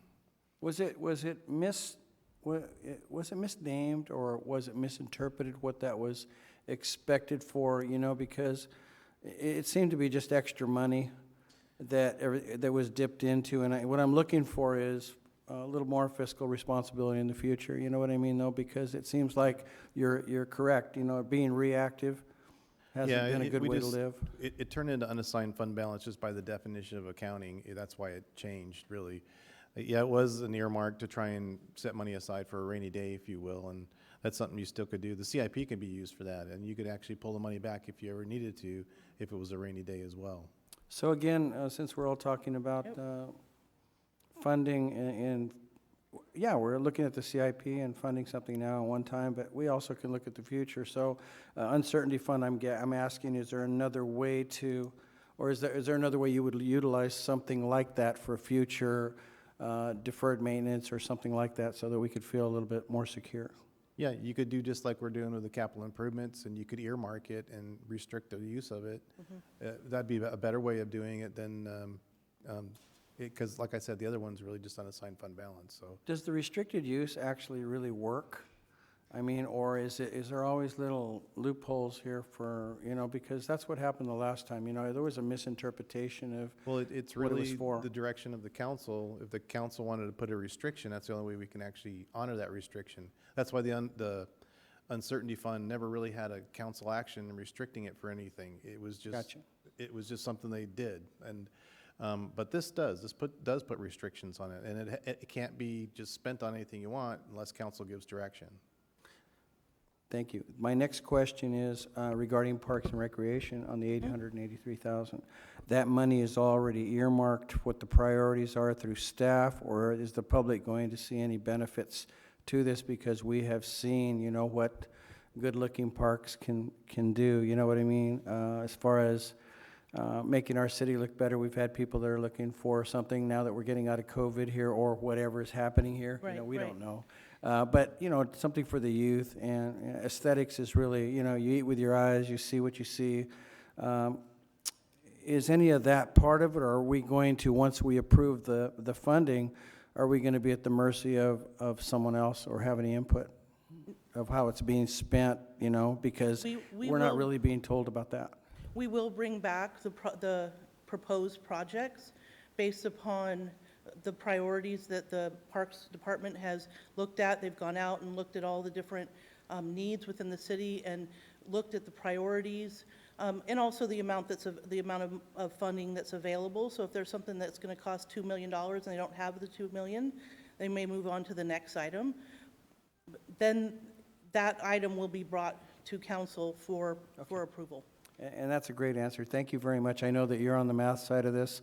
I just want to make sure that something's going to come out there and we see something visual, because it seems like the machine can eat it all up if we don't kind of designate where we want some things Right. to. Chrissy, do you want to respond or make any comments to that about the parks and the? Sure. So I'll jump ahead a little bit and advocate for that aquatic center funding and say I understand it'd look really nice to soup up some parks and all of that with that 800,000, 900,000, but it would look really bad if we had to board up our aquatic center and shut it down, and that's where we're at.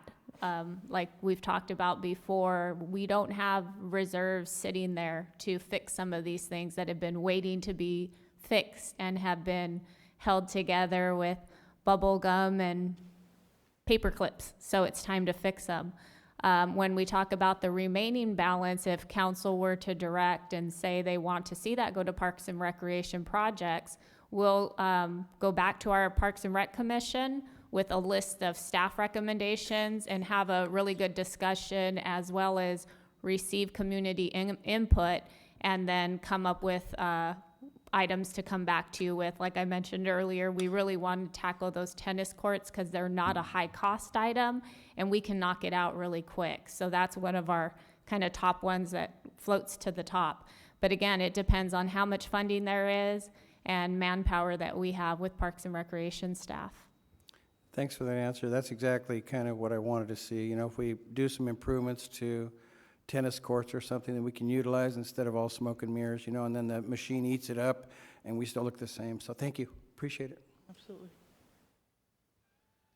Councilwoman Cordova. Okay, so Ms. Donnelly, thank you for providing the graphs, and I think that helps to visualize a healthy balance of funds being spread throughout all the departments. But after essentially, in my opinion, you know, essentially depleting, and I will dare to say, in essence, failing to plan for adequate public safety as well as infrastructure, it's a challenge to really consider and decide all of the areas that need to be addressed throughout our city, and this massive mountain of, you know, wish list items that need to be handled. So I want to go back to Council Member Starbuck's point in the beginning, because I think he was headed towards something, and I think that's important for me to understand as we move the communication forward and we decide even what the additional items are going to be throughout this meeting. So on December 7th, when staff right now just referred to the May meeting, that was superseded. That's when we did get the list, and that's when the survey had been done with the public, and we got the list and all of that. But on December 7th, that meeting superseded whatever discussions we had before, because it was broken down, and I agree with what Councilmember Starbuck was getting at. It was broken down, and we were told that the $4 million would be transferred into the capital improvement fund, and that from there, in order for us to, adequately allocate these items under the ARPA or whatever we're calling it, those three categories were given: internal services fund fleet, is that correct? Capital project funds, and special revenues fund. Is that correct, what I've said so far? Yeah, right now, all of it's sitting in the capital improvement fund. But from there, it was gonna be pulled, and whatever we chose from the list, which I think was what Councilmember Starbuck was headed, maybe, and I'm not speaking for him, maybe I'm speaking for myself now, sorry, Dirk. everything that we were going to pick from that was going to fall into these categories, right? It was going to fall into Internal Services Revenue Fund fleet, it was going to fall into Capital Project Fund, or it was going to fall into special revenue. Is that correct? If you were to say tonight, scrap all this, we want a ladder truck, let's say, it would go into fleet fund. If you were to say, we don't want any of this, we want streets and nothing but streets, it would go into a special revenue fund. Right. So again, to be clear, we're allocating them in these so that it covers the requirements that we need to be able to spend this money per the federal We actually, we requirements don't as the money was have, given, we don't have requirements for how we spend the money based on the federal guidelines. We have already met the guidelines for the federal funding through the ARPA 1.9, and I had presented that prior, in a prior meeting. By dropping it into the capital improvement then, right? Yeah, if you were to put it, let's say, like I said, you decided you wanted to buy another engine, we normally keep all the fleet in fleet fund, and we depreciate it and allocate the cost out through the fleet fund. So it would come out of the capital improvement fund and go into the fleet fund. If you wanted streets, it would come out of the capital improvement fund and go into a street fund, and then it'd be Understood. depreciated that way. Understood, but I guess what I'm trying to get at, which was what maybe I understood Councilmember Starbuck was trying to get at, which is what I really want to get to, is what we decided on the December 7th meeting. And so, anyway, okay, let's move past that. So with that, then, the items, I think it's fair to say then that the pool, although it was listed on the list of priorities, it really wasn't something that the council directed as specifically a project that they wanted to move forward with at that time. A lot of it was based on, public safety and what the immediate needs are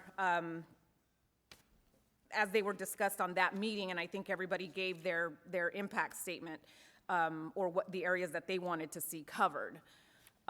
So these items that you're proposing today, they fall under this, and I think that staff has already done a good job of providing funding and actually executing on a lot of the public safety stuff, but I just wanted to be clear as to that the pool necessarily wasn't something that was a priority for council on December 7th. Yeah, I think it was broad, it was Parks and Recs, if you will, I think, or it was Parks. That was just staff coming to what they thought was the most critical infrastructure need. Okay, those are my questions. I needed that clarification as we move on with this discussion. Thank you. I'm going to keep mine pretty quick because I'd love to get to public comment, and then we'll have further discussion on some of the specific items here.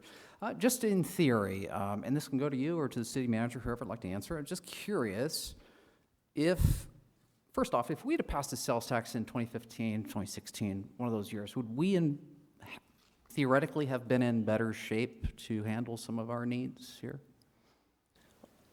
I think that the answer would be yes, we'd be in better shape, but at the same time, we are here where we are. And so I like looking back, we didn't do it.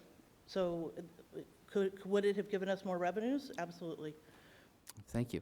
And then just one little specific thing I want to just highlight for the community is that these, and I appreciate the city manager using the term godsend. It really is a godsend because a lot of these one-time items, and correct me if I'm wrong, or elaborate please, is that the simple fact that for years and decades we've always financed something at the city level. We borrowed money that we didn't have and then we paid interest. Being able to purchase a lot of these items or to make these decisions on outright purchases, how does that, do we save a little bit in interest? Does that affect us? Does that help us be more strategic in the future? I think it really makes us more sustainable. I mean, we were paying about $350,000 a year in back payments to different things. We had about $1 million plus in debt. And one good thing during the budget, before we got the ARPA funds or any federal relief, we paid all that off to make the city more sustainable. Does it? Yeah, it does. I mean, it's better to not have to pay interest. I mean, we were paying 4 or 5% interest on some of those loans. Thank you for that. And I do appreciate when the council members bringing up that it's not a new theory. We should be doing everything that we can to put money aside, use buckets, the terms, however. So I look forward to having that discussion on how we might put a little bit of money here and there, and I know that's what we're talking about here. And a lot in the background, and maybe we could probably get into a little bit when we get closer to the budget. A lot of what we did in this budget also is to start putting reserves back into the fleet fund, back into the communication fund, back into the insurance fund that we had depleted when we were in trouble. We just kept drawing money down, and we were running out of money. So, yeah, we know that we need to have those buckets, and we're definitely working on it. And like I said, it's really great that we get to replace these assets and then come up with a more sustainable future look on the budget. Thank you for that. I appreciate that. Any other questions for staff before we go to public comment?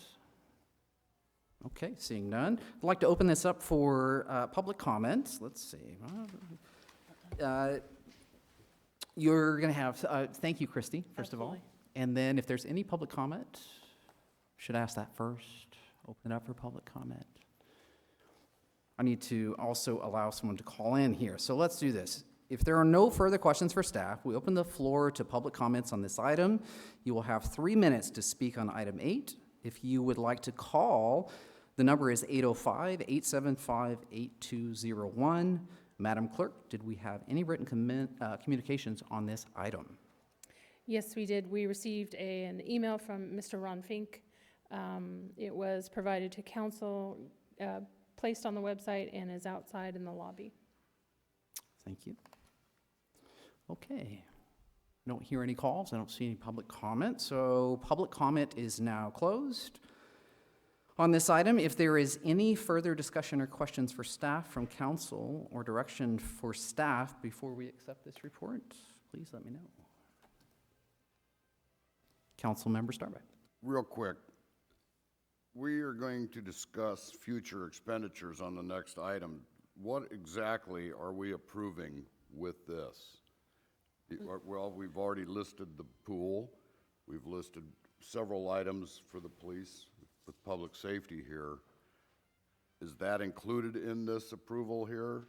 What are we exactly, it just says, City Council received this report, discuss priorities for the use of capital project fund money. So the thing that we really want to discuss is the remaining funds, the $889,000. If you approve the next two items, that's the amount that will be remaining of the $4 million. So we're not going to discuss the $889,000 on this item right now. We wanted to discuss it now as far as whether or not council is in agreement to assign it to Parks and Rec. And then after that, Parks and Rec will have the direction to move forward with bringing back specific projects. So the whole point of this item is? To update where we are, Right.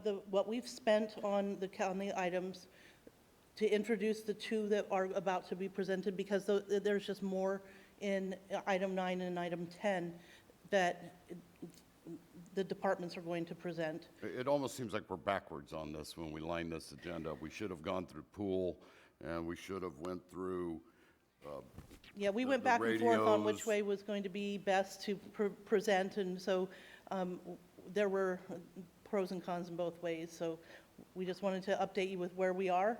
Yeah, so what are we voting on? There isn't a resolution, it's just a workshop to discuss. Oh, good, so we don't have to vote. Yeah, if you took no action, we would come back with Parks and Recs as the remainder and give you guys choices, so there's no action really required. That's what I thought. Councilwoman Cordova. So again, I'm confused too as to what the ask is. Rather than it being backwards, I almost feel like this was a serve, and then it was like going to be followed by the next two items that we were going to be asked to look at. And I respectfully say that because I know everything is a priority in this city. But I guess I'm a little confused as to we're just receiving this report. By receiving this report, we're not agreeing to anything at this point in time. Everything will come back, so you'll have another shot at everything to approve or disapprove. But if you don't say anything and you just let us say, I mean, we take the assumption that you want us to bring back Parks and Rec, then we'll bring back Parks and Rec with the other remaining funds. But then if we're not approving anything, then the following two items where there is a specific ask, correct? If I'm not mistaken, then there is a specific ask for this replacement of roof or pool heaters and dehumidification system for the pool. We have to, by approving that, if we approve that, then we're going to take money out of this fund. Yes. Yes, we will have resolutions attached to those, and we're going to ask you to make a motion and approve it or disapprove it. But I think for clarification, Councilmember Cordova, you're still, what Christie did was presented, if you were to have said after this item, you say yes to the next two items, it leaves 800 and, or whatever, Christie, you know your dollar amount. 889. Yeah, and then if, assuming that Parks and Rec are still a priority, she shared the graph showing PD, fire, where Parks and Rec are percentage-wise. We, as Parks and Rec, will come back with, we're gonna piecemeal projects after we talk to the Parks and Rec Commission and determine what the highest priorities are, and come back with projects as we have them ready to be approved. And so our next one, we plan, assuming Parks and Rec Commission are in agreement, we really want to do those tennis courts. So we will be bringing back an item in May, and it'll come out of that dollar amount because that's where the money is. Okay. I'm still confused, but. I think that if we had the ability to, would have been great to be able to present the first half of this, have the next two items, and then come up in the end with the ask for the 889 that's remaining. I am making an assumption, if the numbers 9 and 10, totally up to you to decide whether to approve those, but I'm making the assumption, if those are approved, that they will be used out of the 4 million, that will then reduce that 4 million from that by about $3 million, 3.1, and get us to leaving $889,000 in the Capital Development Fund. What I'm asking for discussion on is, and direction from council, is can we use that 889, can we focus that on parks for that money? Are there other things that are a priority that you would direct us differently? And I wanted to have a discussion on that. And then from there, we will bring back parks items. Councilmember Starbuck? So I think I understand then what the ask is, but assuming that the council doesn't approve the next two items, then really the discussion is, aside from those two items, what else is on the list that the council actually might think is, and I hate to say it, a greater priority than, because again, everything's a priority. Right. So again, we're assuming that the council is going to approve the next two items, but there's no guarantee that this council is going to do that. So really the discussion is, we're going to present two items to you guys. You guys are going to approve them or disapprove them, and if not, then we got to come back again and posture and position, and let's have this discussion all over again. Okay, I'm just trying to clarify for myself so I know what I'm voting on. And also, we've never really done capital improvements this way, and I kind of wanted to get the council interaction so you're part of the decision-making process, and we're learning. I just want to suggest you could also stop this item now and then hear items 9 and 10 and then restart item 8 to decide how to do whatever money is left over at that point. Is it appropriate for me to poll council to see if there's interest in that, or is this? Yes. Okay. Yes. Again, I hear where you're coming Real from. quick, could I make my comment? Yes, please. What I'm looking at here, what you showed us earlier was all general fund expenditures already committed. Yes. So public safety was at what, 64% of what we had available in the general fund at that point? I believe it was 85. Okay. Yes. But we've not discussed anything public safety with this capital improvement plan here, or have we? We That's have not. actually number 9, is the public safety, or number 10. we're talking about city radio network. For police and fire. I was talking about body cams, et cetera, et cetera. So out of that 889,000 that would be left if we approve the next two items, that's what we would have left for body cams, which I don't have the number in front of me, but was considerable amount of money. And what we're proposing is that 889 would be used for parks. And that the body cams is something that we are looking into additional funding sources outside of this capital development fund. We believe that there are going to be opportunities to fund those separately. Okay, I guess my question is, and I kind of would like to maybe get council to think and you guys to assure us that this was our first ARPA draw.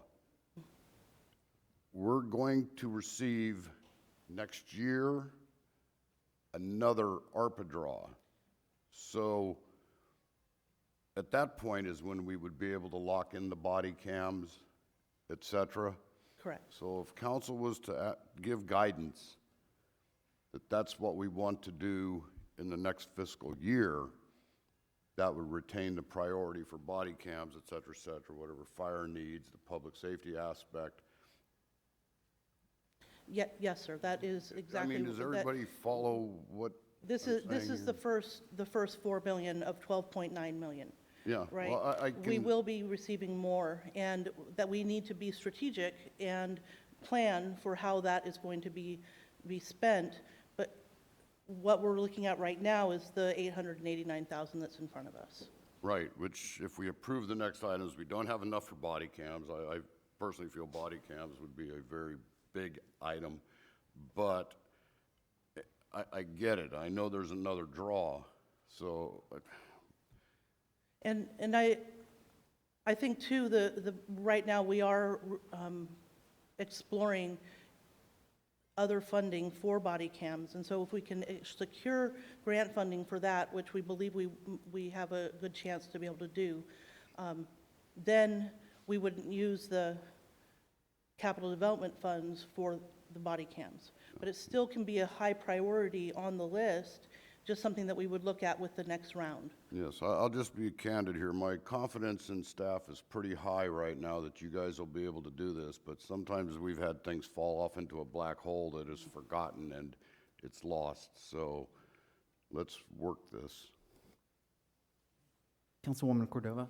And I just want to say that this staff, you inherited this problem. So I fully understand, and by no means with my questioning do I ever want to make you feel like this is your fault, because it's not. I think you guys are doing a great job of trying to solve this puzzle. So I really thank you. My questioning has nothing to do with you guys trying to do the job of cleaning up the years and potentially decades. And so as a current council, I take responsibility for that.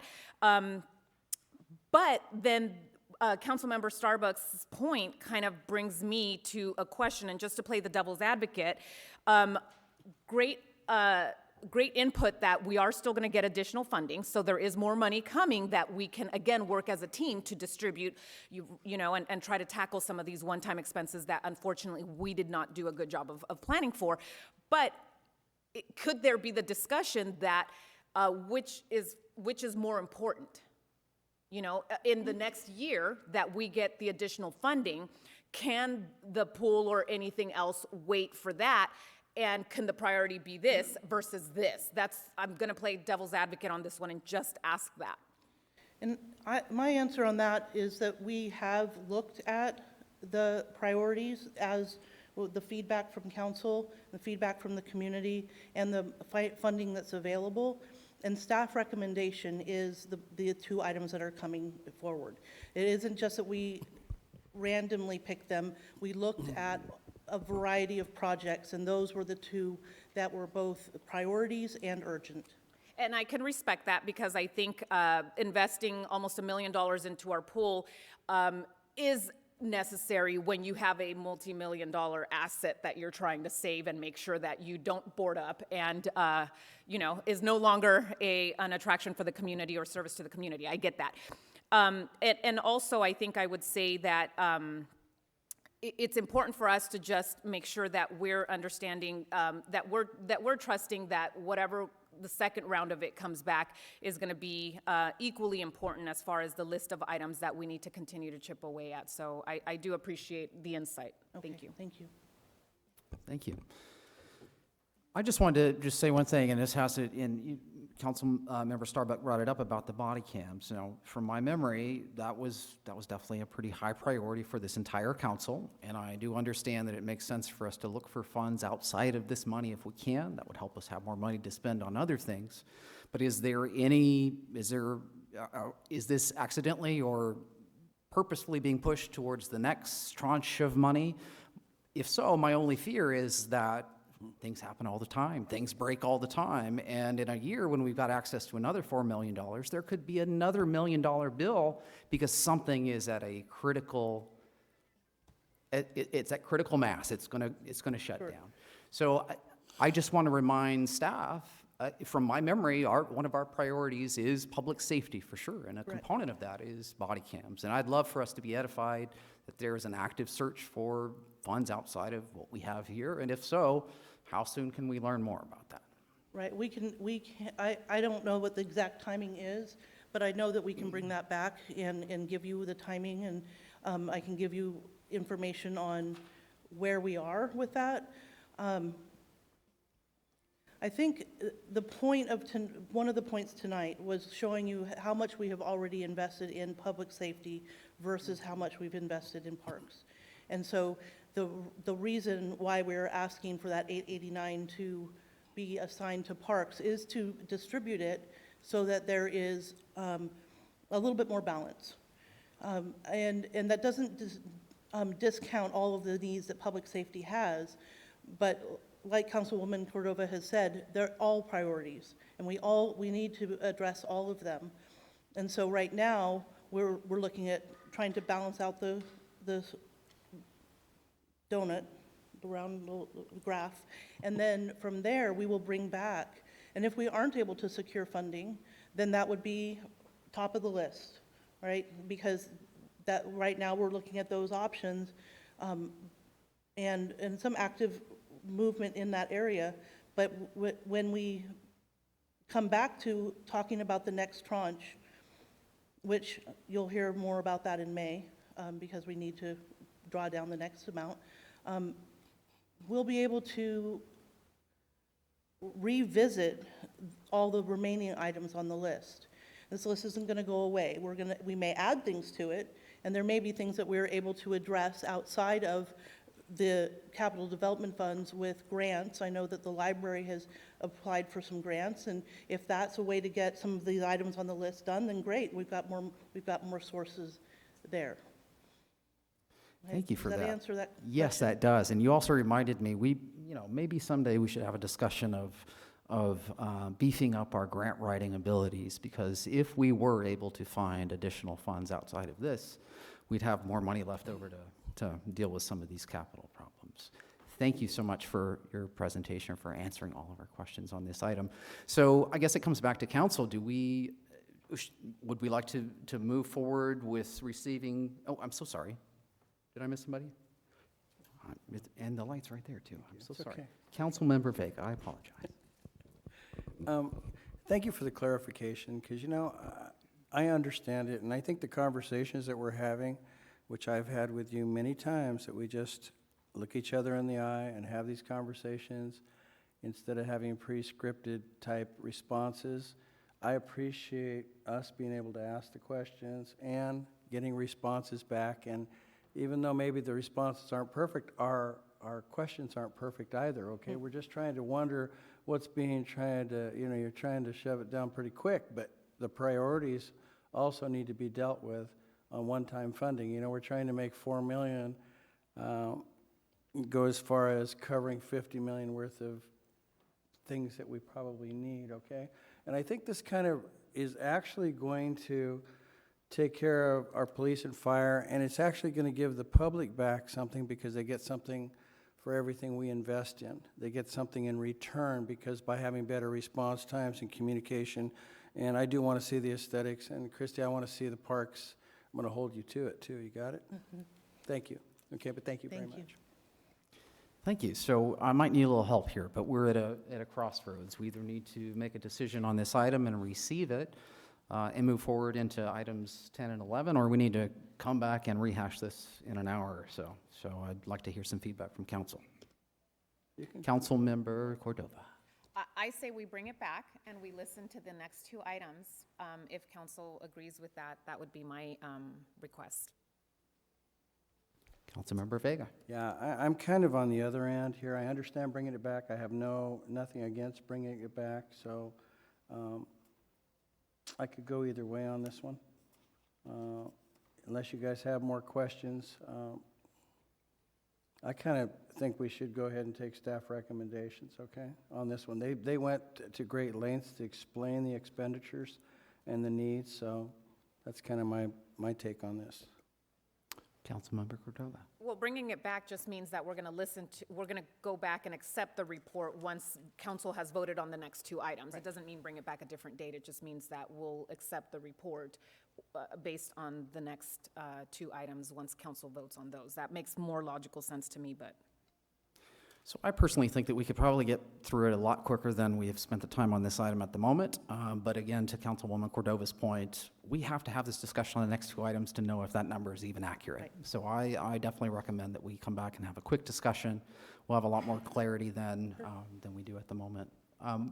City Attorney, before I ask you a question, Councilmember Starbuck. I was just going to say, once we make the next two decisions, we know we have $889,000 left to give to recreation. It sounds to me like Ms. Donnelly wants to take up pickleball or something here. So I'm willing to go with this. You know, give staff the leniency for $880,000 to look at it.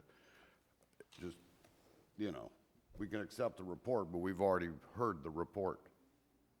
We know what if we approve the next two actions, which I don't want to pre-vote myself, but these are things we all agreed on before. And so to come back at it, we know, okay, we have $889,000. So. I appreciate that. I think since you're willing to sort of project a little bit, I think it's even more important for us to have a very open, transparent conversation. So I think it makes the most sense to bring this back in just a bit, personally. It doesn't mean we'll arrive at a different finish, but let's make sure we can get to the finish line appropriately, from my perspective. Yeah, we can accept a report twice or whatever, but, you know, I mean, we keep bringing things back. We know it's $889,000. It was like the sales tax. Sales tax was originally not going to be used for any of this. We keep hearing about this. I'll clarify this. That was also included with a utility tax and a TOT increase for a public-private partnership on a $30 million fire station. So it was not a sales tax that was going to be designated for improvements for the city of Lompoc, but an unaffordable capital project at that time for the city. City Attorney, what efforts do we need to make to bring this back after items 10 and 11, or 9 and 10? 9 and 10. Well, if we had 5 council members, we could just vote on it. But since we only have 4 and it seems like there's a tie, what happens is the mayor or the mayor pro tem gets to decide unless he's overruled by the others. So you can decide. It doesn't look like there will be 3 votes to overrule you. So that's what will happen. We'll take item 9 and 10, and then we'll come back to item 8 right after that. Okay, I appreciate that. I'd like us to do that, and again, I don't want to drag this out, but we owe the community an honest discussion about the next 2 items that have a number on them, and we need to say, are we in agreement for hitting that number? Should it be less or more? Absolutely. But we should have that discussion, and then as soon as we can get back to that, we'll get through it quickly. Thank you so much. I appreciate that. Is there any action that we need to take to rearrange the agenda, or we can move on? No. Okay, great. Let's see. Okay, the next agenda item is number 9, and that is adoption of resolution number 6482, parentheses 22, authorizing appropriations for aquatic center roof repair, pool heaters, thank you, and dehumidification system replacement project. And to give us a presentation is Mario, our Director of Parks and Recreation. Good evening, Council, the members of the audience, people at home watching. I'm Mario Guerrero. I'm Parks Recreation Manager. And again, tonight, staff's recommending adoption of the resolution authorizing appropriations for the Aquatic Center for the roof repair, pool heaters and the dehumidification system, the replacement project. And then tonight, we'll have a PowerPoint of the presentation, and our staff person, our recreation supervisor, Mike Espino, is going to give that presentation to get a little bit more in depth, and then both of us will be here for any questions then that you may have after.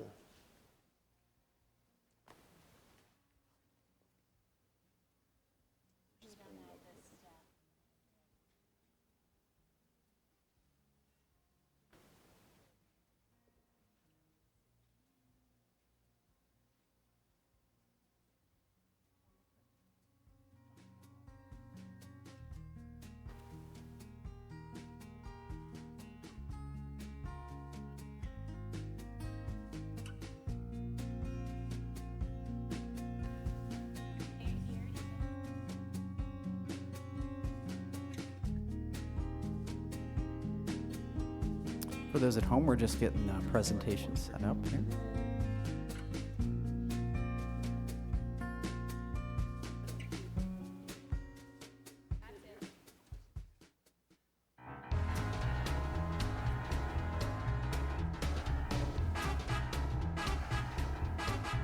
Council members, I'm Mayor Pro Tem. I'm Mike Espino, and I'm the Recreation Supervisor at the Aquatic Center. And what I'd like to do is just go over a brief presentation on the needs for the Aquatic Center on those three items that we had discussed. I must say, and I tell people this, in all my years in aquatics, I've visited hundreds and hundreds of aquatic facilities throughout the world in this country. And the city of Lompoc is truly blessed to have a world-class facility here in Lompoc at the Lompoc Aquatic Center. The Lompoc Aquatic Center was opened in 2006, so it's almost 16 years old now.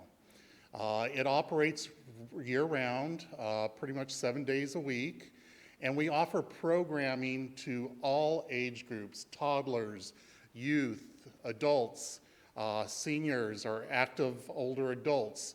And you can see some of the programming that we do currently offer right now, all the way from swim lessons. We offer public swim. We rent out the facility to events and members of the community for birthday parties. We have water exercise classes, so we truly hit all age groups at the Aquatic Center. And we estimate that approximately 120,000 people visit the Aquatic Center each year. So what you have at the Aquatic Center is that much of the existing equipment that is at the Aquatic Center is original. So the heaters that we're going to be talking about is original equipment. The dehumidification system is almost original equipment, but pretty much what we have right now is an original equipment, and it is starting to fail. This operational equipment is starting to break down and is starting to exceed its lifespan. So in talking about the dehumidification system, when the facility opened, there was not a dehumidification system, but one was later installed in 2011. Now it has more than reached its 10-year lifespan, and the maintenance and repairs for each of the units, and we have 4 units, one for the competition pool, one for our activity pool, and 2 smaller ones for our therapy pool, that it's starting to fail, the parts. Right now, actually, the dehumidification system is not working because the controllers for the majority of the units is broken, so it's not communicating and it's not operating all the structure in there. The other thing is that the compressors to 3 out of the 4 units are also gone. One of the compressors that are working for the unit is just pushing air only and not doing anything to help in the dehumidification. So you can see pictures of the dehumidification units there. That's our competition pool system, and you'll see that intake-outtake, or the intake right there with the socks, is that over the years, indoor pools are a corrosive environment, and even though with dehumidification, you still have some corrosion going on and rusting going on, but it minimizes that. And so you can see over the years just some of the corrosion that's been happening just to the intake unit right there. What you see is also the activity pool and the therapy pool systems right there. So if the dehumidification system is not working, then what we have is that it gets very humid in there and then very corrosive, which damages the infrastructure of the building itself. So not only the building, but also any electronic equipment in there, which could potentially lead to our scoreboard and other items within the aquatic facility itself. It's estimated at a replacement cost, and this is the biggest ticket item, is $610,000 right there. That's for our dehumidification system. As you'll see as we start talking about each one of these things here, they really interdepend on each other. So with the ceiling panels, we have 44 retractable ceiling panels. It is a 10-year lifespan of parts on these panels. So here we've exceeded the lifespan by about 6 years.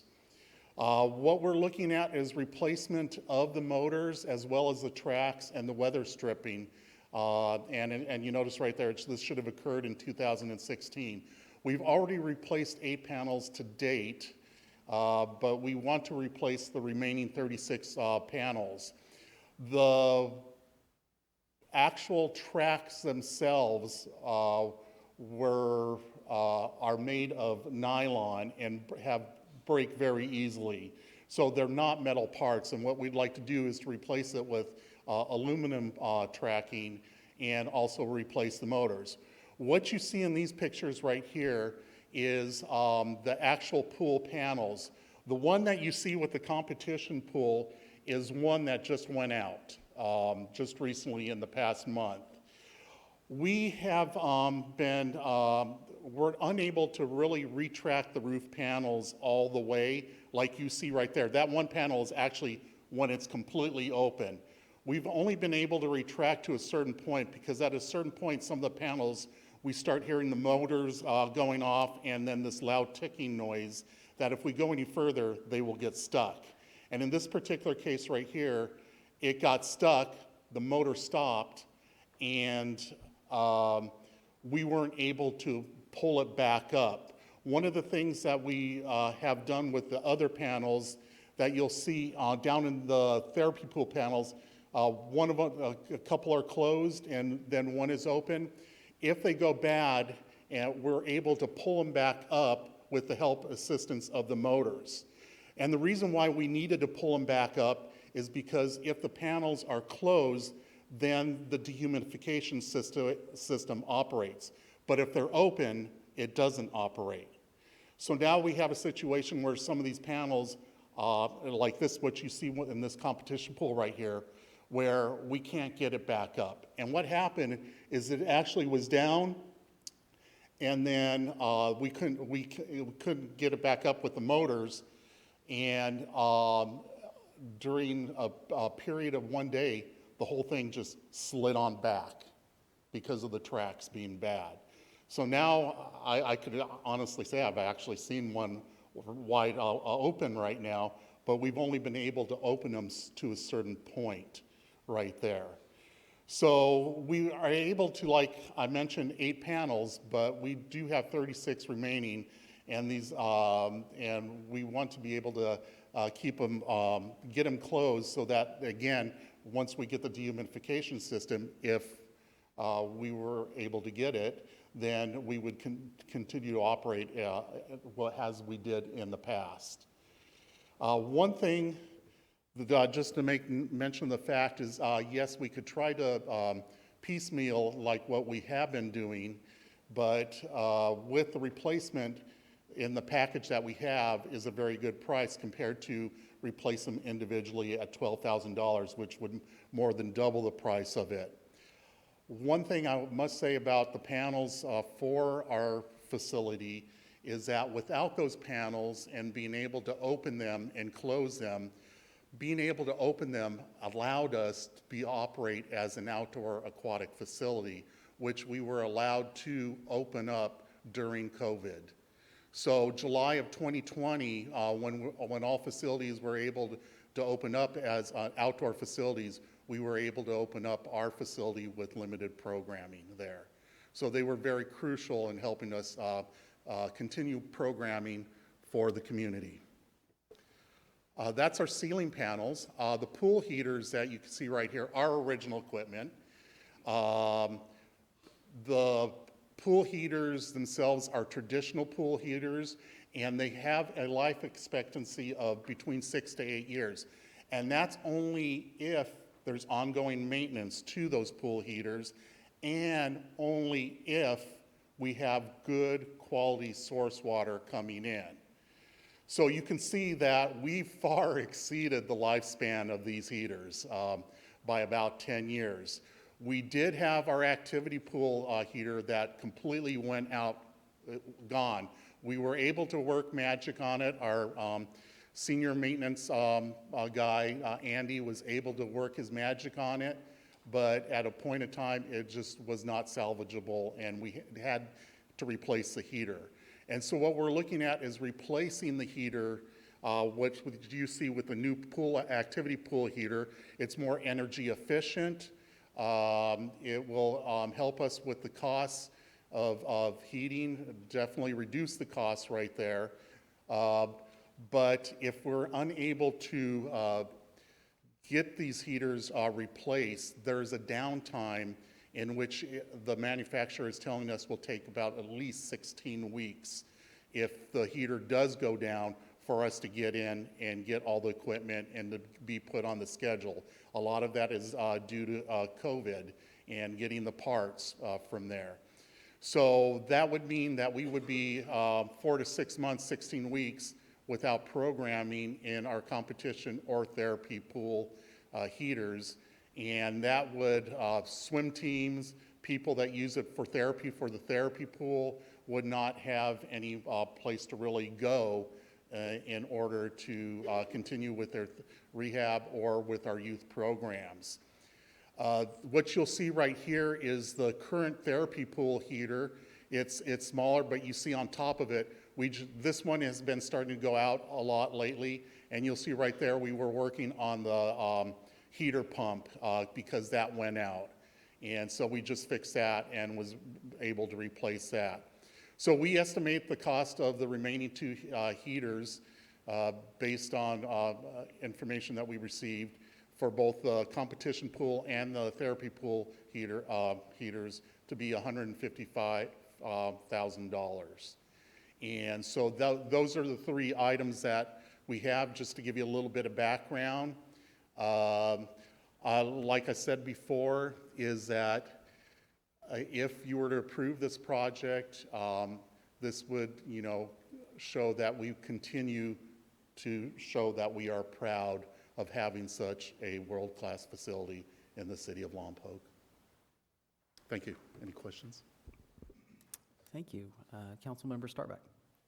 I know back when we were replacing roof panels here a few years ago, the issue wasn't about the money so much as the availability of the panels, and then there was a company out of Canada or something that had to come do the work. Now that's all been resolved, and these parts are available now? For them, it's not as much as the parts. It's what the staff that they have available. So the company is out of Canada, but they only have 2 people that travel throughout the country doing these repairs. So they have to schedule those 2 people to get in. And sometimes every once in a while, if they're nearby, like recently, one of them was in San Diego and had a week downtime. They called us and said, hey, do you need us? Can we come on up? You know, it's obvious that you would probably want to do the panels before you do the dehumidifiers and et cetera, et cetera. Yeah, they all work together, because one of the things, if with do you coordinate that? That's your Billy Wag at the pool, basically. You would be the one that coordinate the sequence of repairs on it and all that? I would be one of the individuals, yes, that would be coordinating it, yes. Experience has told me that sometimes it didn't go so well for you, the planner at that time, so, yeah. Oh, for the original facility? Yeah, well, When it was built? installation of dehumidification, and then Yeah. the panels would break, and this had happened Yeah, that's my before. understanding. So, yeah. Councilwoman Cordova. So I agree that this aquatic center, world-class, it photographs very well on Explore Lompoc collateral, and people love it. I love it, and I'm so glad that we have it in our community for our local residents. That's truly the great thing about it. Okay, so you mentioned nylon versus aluminum tracks, and you're trying to replace it to the aluminum tracks. What's the deterioration cycle of the nylon tracks versus the anticipated deterioration of an aluminum track? So my understanding is, I don't know the life cycle of the nylon, and all I know is just from experience what I've seen in the past 3 years since I've been here, it's holding on to a thread. But my understanding with aluminum, they at least hold for at least 10 years. So with the nylon tracks, though, what are the major issues that you've experienced since they were installed and the life cycle The teeth so far? breaking on the tracks themselves, as well as jumping the tracks. Okay. Yeah. Okay. And with the aluminum tracks, and I'm just trying to figure out, because I want to make sure that obviously making a change, that's understandable if that's what staff feels is necessary, but is there a threat of rusting with the aluminum tracks if your humidification system isn't working properly, or it's not, is that a high risk for those tracks? I'm just wondering what those tracks have as far as their deterioration cycle. With the rusting, what we've seen with aluminum, it hasn't been a major deal. It's just the other types of metals that we have in the facility that do rust. And actually, anything in there over time, especially without having the dehumidification system, stainless steel even starts to rust in there. Yeah. And I want to ask this because I know that it's important for us. Being that we didn't have an improvement plan in place as far as funding goes, as a city, we failed to do that. Does staff have a full maintenance prevention plan specifically designed for this pool and this aquatic center? So we do have plans in the terms of CIP in which we've identified things to keep a maintenance or replacement schedule going that we have identified and that we put together. I believe we just did one, but we put together every couple of years. So yes, in short, to your answer, Councilmember Cordova, we do. I think it's going to be really valuable moving forward with the next budget cycle. As Christy said, they're going to start doing is any capital improvement or any asset, we're evaluating what the lifespan is on each item and then what the replacement cost is, dividing it out over years, and actually start contributing to those different funds in order to ensure replacement before it's completely broken and inoperable. So, but I think what you're asking is, are we operationally maintaining items so we get that 10-year lifespan? We are. That is what we do. So, obviously, most of the stuff has lasted twice its life cycle. So we have an amazing staff, and we do have a plan in place for maintaining those items to make them last. Thank you. That's specifically what I'm sorry, I misunderstood your question right there. Yes, we do have an awesome maintenance guy that really does a fantastic job in keeping things going. But like I said, he can only work his magic to so much, and at some point in time, it's going to turn midnight and the magic's going to disappear. I do want to mention that the tracks that have already been replaced for the panels are aluminum. Okay. Yeah. And then what is the expected time frame for replacement and full completion of these expenditures and this whole plan? So our goal is that in our perfect world, and based upon the parts and the 16 weeks and getting these schedules together, we would like to at least get most of this done during our 2-week break in August. We normally have a maintenance break for 2 weeks in August, as well as 2 weeks at the end of December. So if we can try to time it and hit it in those times, that reduces any time that we have to have downtime in any of the pools whatsoever. So like the heater, we had to have, for the activity pool, we had a downtime of a week. And that's what we want to try to minimize, any downtime for the public. Okay, thank you, because that is an important thing for me to try and figure out the total downtime of the pool if we're trying to incorporate all these these are major fixes. They're not just little fixes, they're major fixes. Yeah. So you'll try to coordinate everything, as Councilmember Ball was saying, you'll try to coordinate everything so that it kind of leads to that August downtime when you're already scheduled to be down, and you'll try to incorporate as much of it as possible, and that way you're not doing one thing and having to. Correct. All right. I'll be quick. I have a couple just basic questions. When you talk about use the term lifespan, what does that mean in relation to the term warranty? And the reason I ask that specifically is, and it's probably too late at this time, but down the road, as we're making a plan to pay for it next time, does it make sense for us to look at items that as a one-time cost might be more expensive, but have an extended lifespan, or is that, this is the standard rate, and this so is... like for the heaters, for the new heaters, you're going to have an extended lifespan on it. It's not going to be 6 to 8 years for these new ones. It's going to be at least 10 years or more for those, because there's less corrosion in the heaters. The actual heater that you saw right there is the heat exchanger is titanium, and it's a boiler. So you don't have any of the corrosive a water of salt and chlorine going through the heat exchanger itself. It's all going through the boiler. So that helps with the cost. The other thing with the cost is that when a traditional heater is done and heats the water, it goes full blast at 100%, which really does wear and tear on all the parts in here. With the new heaters, what we have is less wear and tear, is because it's a long burn and a low capacity right there. So it's not like going at 100%.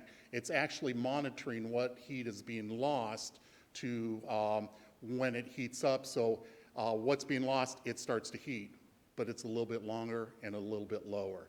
And so there's less of that going on where it's a lot of energy is being wasted and expended right there in the moving parts. Thank you for that. And one other kind of question. Again, this asset is vital to our community from my perspective. In a town where there's not a lot of things for young people to do, at least it's one thing that we can keep going. My question specifically, you mentioned 120,000, let's say, visits on an annual basis. Can you elaborate a little deeper into the makeup of that number? Meaning, what is our impact on the young people here? What is our impact on seniors? Is it 98% seniors, or what is the rough breakup of? Well, I couldn't really give you numbers, but the majority is youth, and then we do have adults in our lap swim as well as water exercise programs, but I would say the majority is youth. The one thing, and just to add, is that because of being world-class, is not only is it the citizens of Lompoc, but we do have people come from all over Santa Barbara County, all the way up from Paso Robles to Atascadero, and sometimes from Bakersfield to rent our facility too. So it's something that has really gone out there, but we definitely serve a lot within our community, and a lot of it is youth-based, based on our youth swim lessons as well as our public recreational swimming. Sure. And then just to give you a quick moment to remind us about the folks that work at the pool. Talk to us about level of staffing. What is the makeup of staffing at the pool right now? Meaning, how many people show up for work every day to work at the pool? Well, right now we, in the terms of staff that work at the pool, is we have very minimal staff in order to provide a safe environment there. So based on our current programming right now, we probably have between 6 to 10 people a day. And that's based on our programming that we have now. We're starting to ramp up out of COVID and get out there, but we're still looking at trying to get more staff on. And if I can put in a plug in here, is that we do have a swim instructor class that's coming up in April, as well as a lifeguard class coming up in May. And we can definitely, as you well know, that there is a staff shortage out there in many places out there. And we've just been very fortunate ourselves to be able to stay open during COVID and staff it safely. But we still need more to ramp up to the level of programming that we had pre-COVID. Thank you.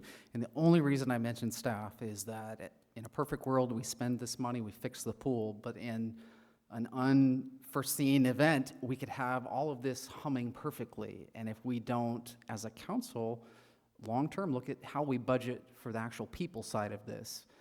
I'd love to see that place at full capacity with services and programming. And I just want to make sure that we're understanding the full balance of that. Thank you so much. Definitely, definitely. Thank you very much for that. Are there any other questions? I'm so sorry, Councilmember Cordova. I just have one more technical question, and I apologize if these questions come off as dumb, but it's important for me to know. So most indoor pools, they have the dehumidification system, but they don't have necessarily the retractable roof, right? We're lucky enough to have the retractable roof. So how often do we use the retractable roof as a means for prevention for the corrosion or the environment inside the pool, so that it helps to, I guess, not have to put as much pressure on the, is it fair to say that by using the retractable roof that we're not putting as much pressure on the dehumidification system, because it's allowing an actual airflow into the areas? Yeah, so that's a very good question. So when the panels, we open up the panels on good weather days, and so that eases the strain on the dehumidification systems themselves. So we want to try to be able to have them last a lot longer. But obviously, most of the time that they are closed and the dehumidification system is working is during the night. So we go, when the panels are working, we close the panels and that let the dehumidification system do its work. If the dehumidification system is not working in there, then literally what you have is a rainforest. It rains inside the facility itself. And even right now, even though we have the panel slightly open, we still get a lot of condensation in there right now that is adding a little bit to the corrosive effects, but also adds to other things like algae blooms happening on the windows as well as on the pool decks themselves. So that's some of the items that we've been working with in trying to resolve with the panels being open. But definitely during the summer, the panels come open because the heat in there becomes very unbearable because of the windows. So again, that helps with lessen the strain on the dehumidification system. So it's fair to say then that if the tracks are working and the panels are retracting, that that staff does use the open method as a means to be able to, I guess, preserve the building on a more natural way, rather than just relying on the dehumidification system. Correct. Which, you know, if it's overworking or if it's working too much, then you're still going to have problems, and eventually the equipment goes out a lot quicker, I would think. And again, that's just from what I do for. Yes, that's correct. So we want to try to lessen the strain on the system itself. That's what I wanted to hear. Thank you. If there aren't any other questions, I think we should go to public comment on this item. Does that make sense, right? Okay, so it says in my script here to say thank you, Mario. I might say thank you, Mike. So, all right, thank you. If there are no further questions for staff, we'll open the floor to public comments on this item. You will have 3 minutes to speak on item 9. If you'd like to call in, the number is 805-875-8201. I'll repeat that, 805-875-8201. Madam Clerk, did we have any written communications on this item?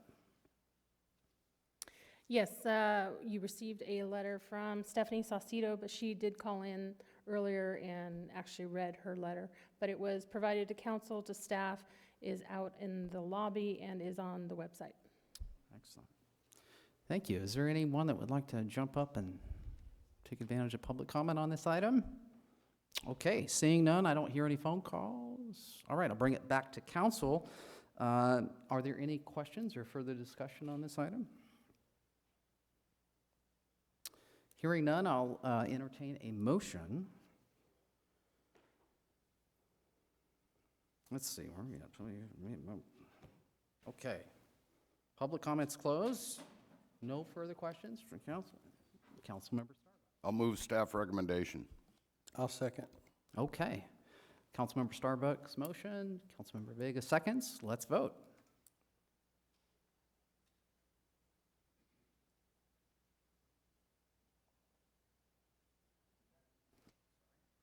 That passes 4-0 with 1 absent.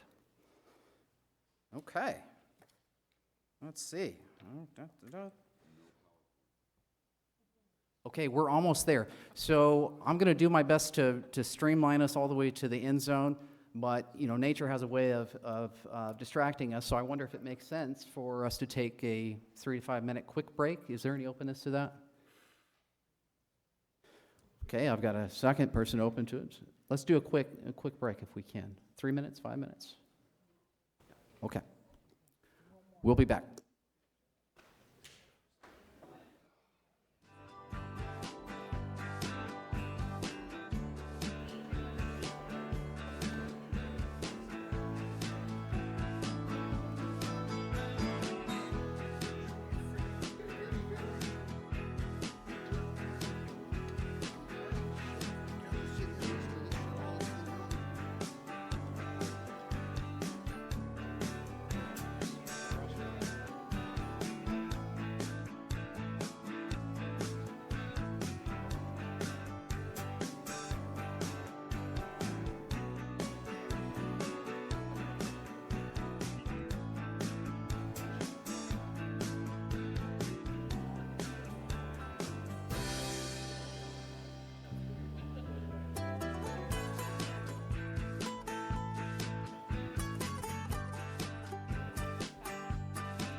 bringing the city council meeting back to the in session. It wasn't in my script because we didn't plan the break, but here we are. So we're going to jump right into item 10, which is the adoption of resolution number 6486, parentheses 22, authorizing appropriations for city radio network replacement project. It's a mouthful. Yes, sir. Good evening, Mayor Pro Tem, council, staff, citizens of Lompoc. We're here tonight to request the adoption of resolution number 6486, parentheses 22, authorizing appropriations for a city radio network replacement project. My name is Dirk Ishiwata. I am the fleet and facility manager for the city. And I have with me Chris Elliott, who is my radio tech, who will be able to answer questions with more detail when it arises. So let's just start. I know it's late. We'll make this as quick as possible. The original slide was 14 slides. We cut it down to 3, so, see? So it's approved. Okay, good. Okay, so the city's current radio equipment is roughly around 30 years old. We support 735 pieces of equipment, 8 fixed repeater sites, 24 city channels, and 5 monitor channels. Out of those, the 24 are UHF, which are ultra high frequency, 5 very high frequencies, which are VHF. Okay, oh, there we go. Some of the key project recommendations that we would like to recommend is what they call Project 25. It's a digital analog radio system for the infrastructure for PD and for fire. A digital mobile radio DMR system for utilities and public works. A P25 architecture for the dispatch console system for PD's dispatch. Also to replace all the equipment at the fixed repeater sites, add a new repeater site for better city coverage, and to replace all handheld, mobile, and base station radios. This is a little difficult to see, but we're going to try to do this implementation in 2 phases. The first phase is going to be first responder radio replacements. So that would basically entail 80 handheld radios, 40 mobile radios, 30 base stations, equating to 150 radios for police, 40 handhelds, 24 mobiles, and 64 total radios for fire. Being the manager for fleet and for facilities and for radio, my #1 priority is to ensure that Fire and PD gets everything that they need, because they are a critical part of our daily lives, and without proper radio communications, we would have a very difficult time, with our society. And it's also a requirement of the EOC that we need to have a very solid infrastructure, God willing, God forbid, I should say, that there's ever a natural disaster that occurs. Because when cellular service stops operating, we need to have that radio communication so that we can communicate amongst each other internally. So that's fire communicating with PD, also with public works. So it's an entire package, and again, it's over 30 years old. So Chris and his predecessors have done a fantastic job of kind of patchworking everything together. eBay is basically depleted now of parts. We're at the point where we need to replace the radios and the infrastructure as a whole. So that would then lead into phase 2, which is the upgrading of the physical infrastructure, which means all 8 fixed repeater sites, preferably to include a new repeater site somewhere in the northern part of the city, a microwave link installation, plus all the licensing that needs to occur, emergency backup power systems at all the sites, RF infrastructures for the radio equipment, the dispatch consoles, which equate to 5 systems in its entirety. Then at the very end, we may be able to say phase 3 instead of phase 2. That would be the Public Works and Utilities Department's radios, which hopefully we can have each division start replacing those units on their own. So that would equate to 171 handhelds, 226 mobile units, and possibly 27 total base stations. Okay, was that fast enough? I got a question. Okay. Thank you for that. Councilmember Vega. Oh, thank you. Yes, sir. Appreciate it. On the technical side, can you kind of explain for the public and all of us the difference between the UHF and the digital system, the downfall, the positives for the UHF, and what the gains will be? Obviously, the age is already something we know about, okay? And there's obsolete parts. And the installation of this system, it's going to have to be a brand-new installation. So for anybody that thinks we're just replacing radios, you're replacing the whole infrastructure. The whole setup's going to digital. That is correct. And how do you accomplish something like that, or is that what a vendor comes in and does, okay? Because, well, the current system is still maintained. Correct. So in its current status, the public works sector, as we do the implementation and the upgrades to PD and to fire, public works portion will still be able to operate analog-wise. PD and fire obviously would become digital because they're mandated by the P25 mandate, which needs to happen by May of 2023. By May of 2023. So there is a mandate to do Correct. this, and, okay. So, Chris, if you want to answer the question regarding UHF, VHF. I guess one of my add-on questions, sir, also is the space needed for all this, and how do you accomplish this under your current infrastructure, you know, as far as how do you house all this, and what are you going to have to do to put it all together at the same time? Okay, to answer the UHF for the public, that is ultra-high frequency. It's something that our PD utilizes, and it's something that we've used for quite some time. VHF being used for our fire department and for our airport services. So we do utilize those two. Now, utilizing how going from a digital to analog aspect, analog has been along for a long time. I'm kind of, as I said, the hybrid. I've come into inheriting from analog to digital. Digital gives us some more features and access to quality of signal strength, and also, say for example, would be the handhelds, their depletion of battery depletes very quickly. So using a digital signal uses less power consumption. So now we're not burning through handheld batteries, and that's probably one of the more complaints for our officers is my battery's dying, I need another one. So that kind of emphasizes for the digital, but digital brings a lot of more features for us and signal quality strength throughout the city.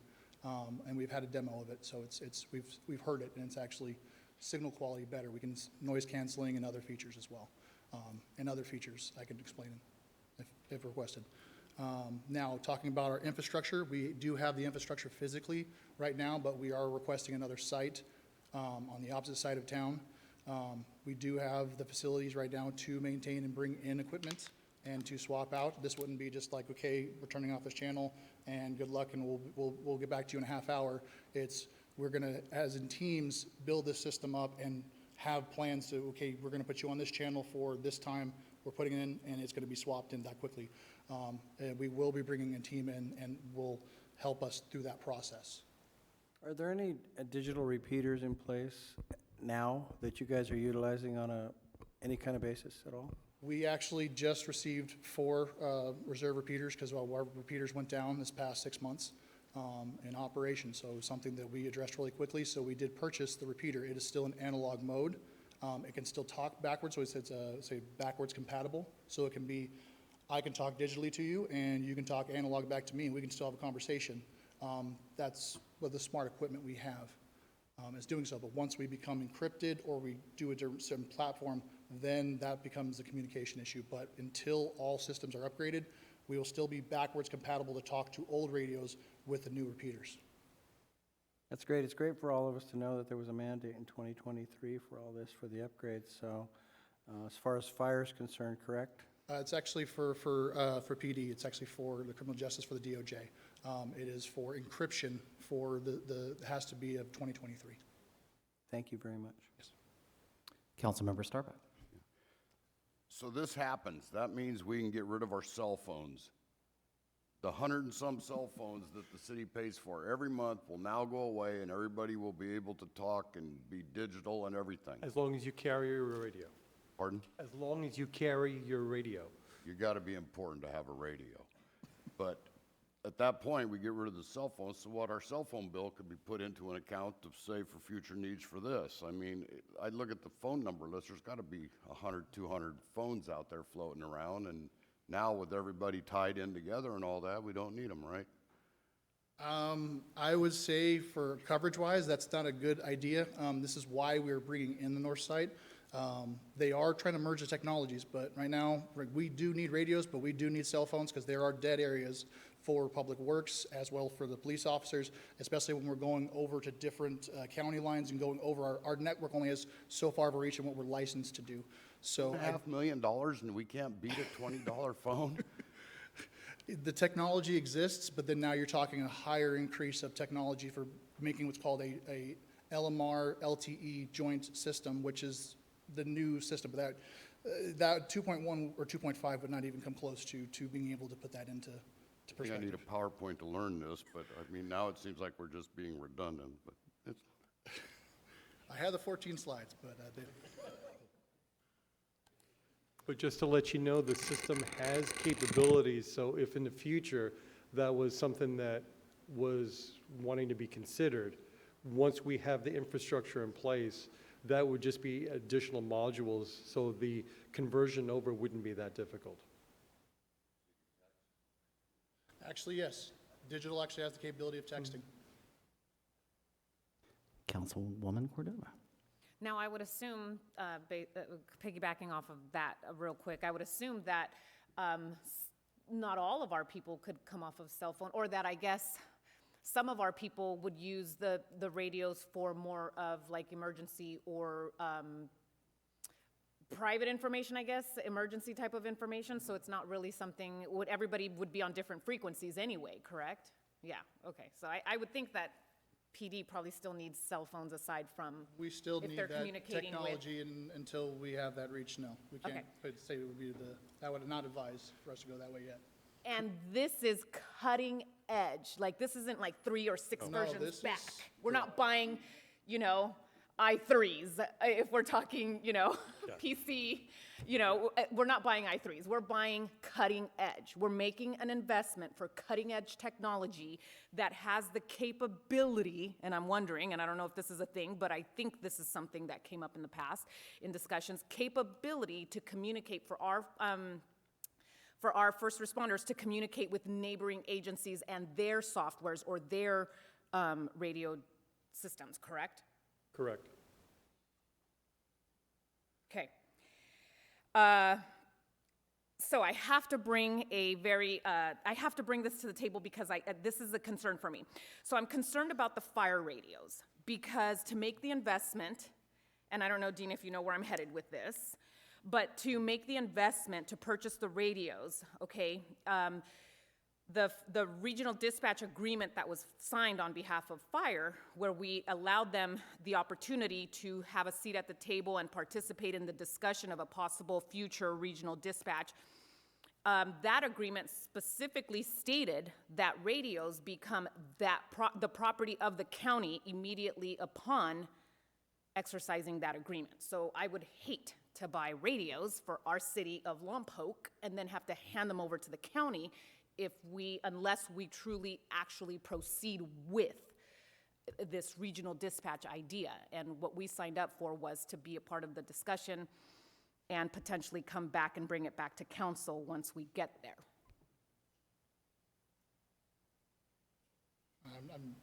Is there a question? Yeah, I'm I'm trying to sorry. answer the question of that. Yeah, the question is this really, by buying these radios for fire, I mean, to be in full transparency, is this an actual consideration that we've made that we would be buying radios potentially for fire and handing them over?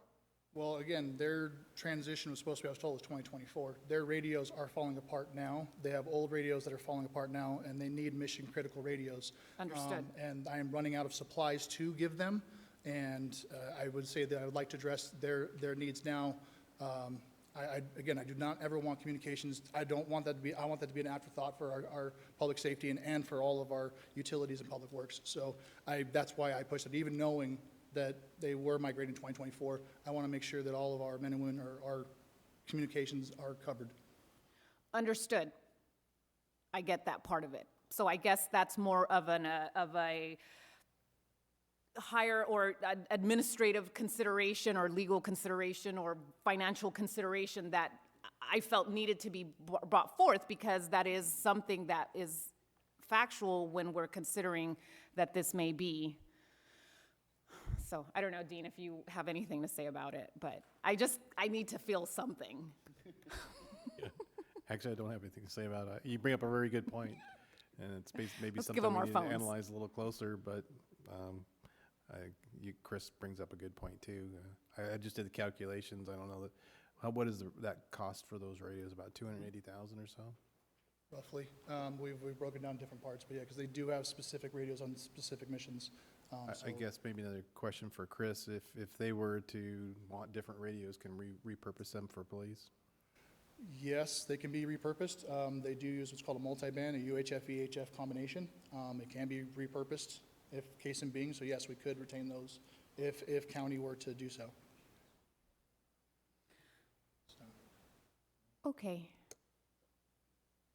So I'll try to be pretty quick. That is a great point. We should make sure we're not spending our local taxpayers' dollars and donating things to the county. That doesn't make any sense. So let's be very clear on that when you guys come back with some answers.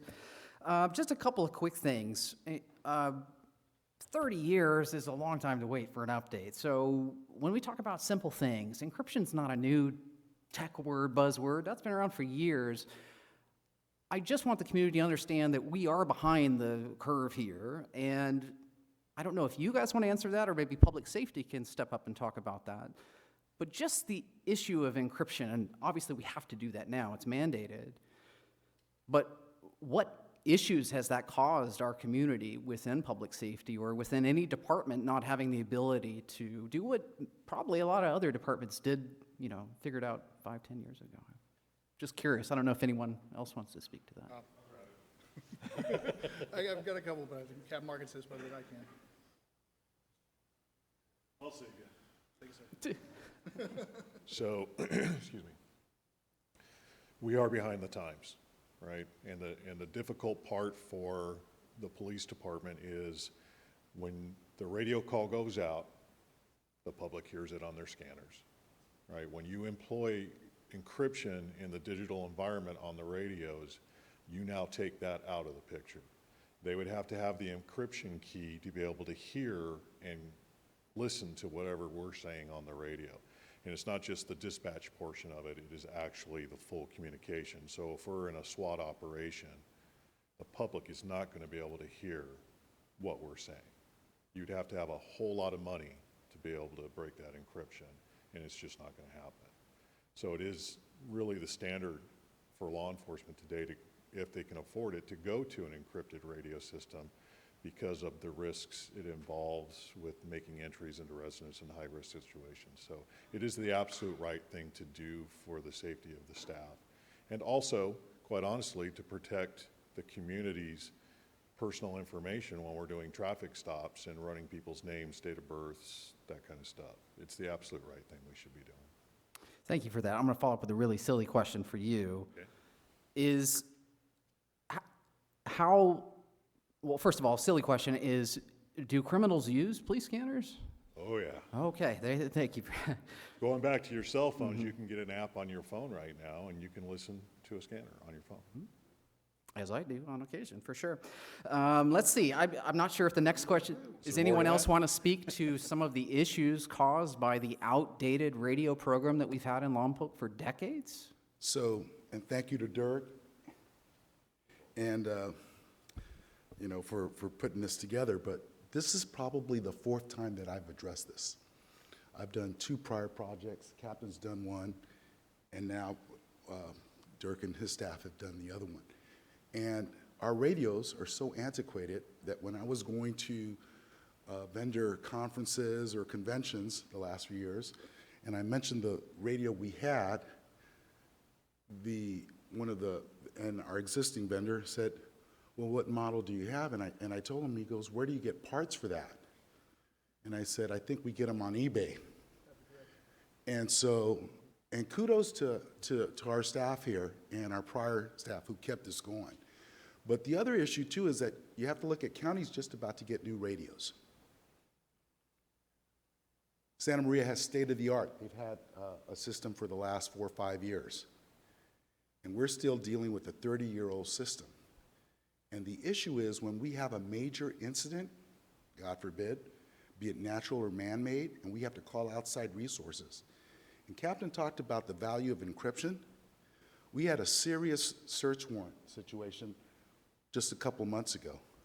And because our system was so overloaded with the radios that were being used by an outside agency that came to help us serve multiple search warrants, all communication went down. So it's really critical. And they gave us to 2023. Originally, a few years back, we were supposed to do this by 2020. But it's absolutely critical. And the big line share cost is for public safety on this. Because, you know, we use radios 365 days a year. I mentioned before 80,000 calls, 40,000 emergency calls, 5,000 fire calls.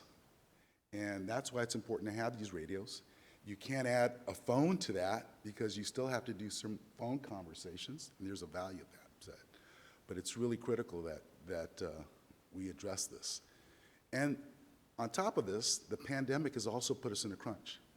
Captain and I have spent long hours, and I'm sure he has too, talking to these vendors. And the big challenge for us too, we got to put this out to RFP. We're talking about $2.4 million.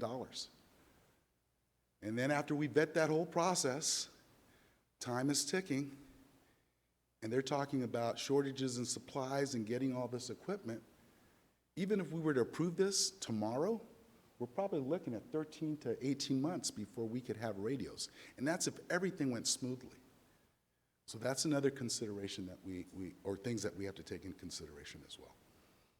Thank you for that edification. I really appreciate that. Thank you, Captain Martin, as well. I appreciate that. I had one last question. It has nothing to do with public safety, so I appreciate your guys' time. And again, we needed all of this 10 years ago.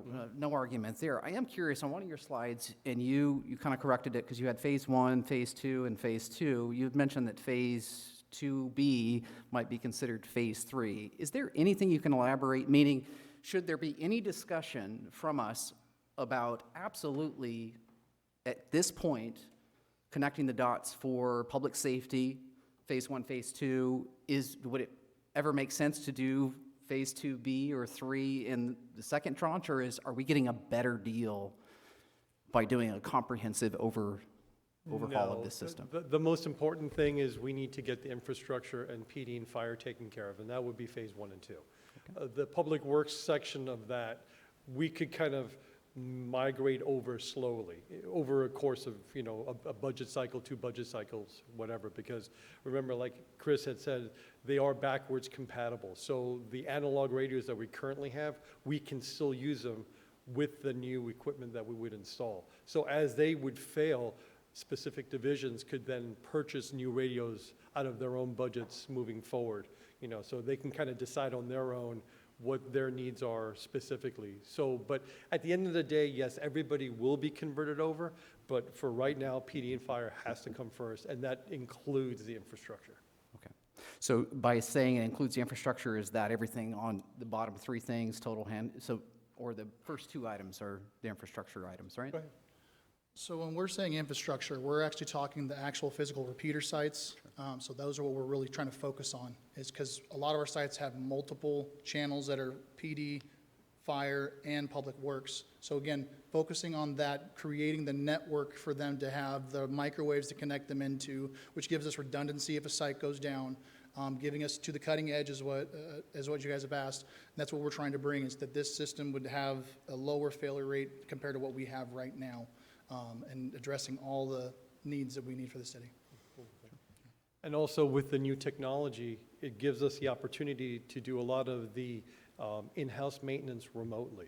So for right now, he would have to go out to each site specifically and have to physically do updates, where with the new system, he could log in from his computer in his office and actually monitor the health of each piece of equipment and do any troubleshooting that he could remotely.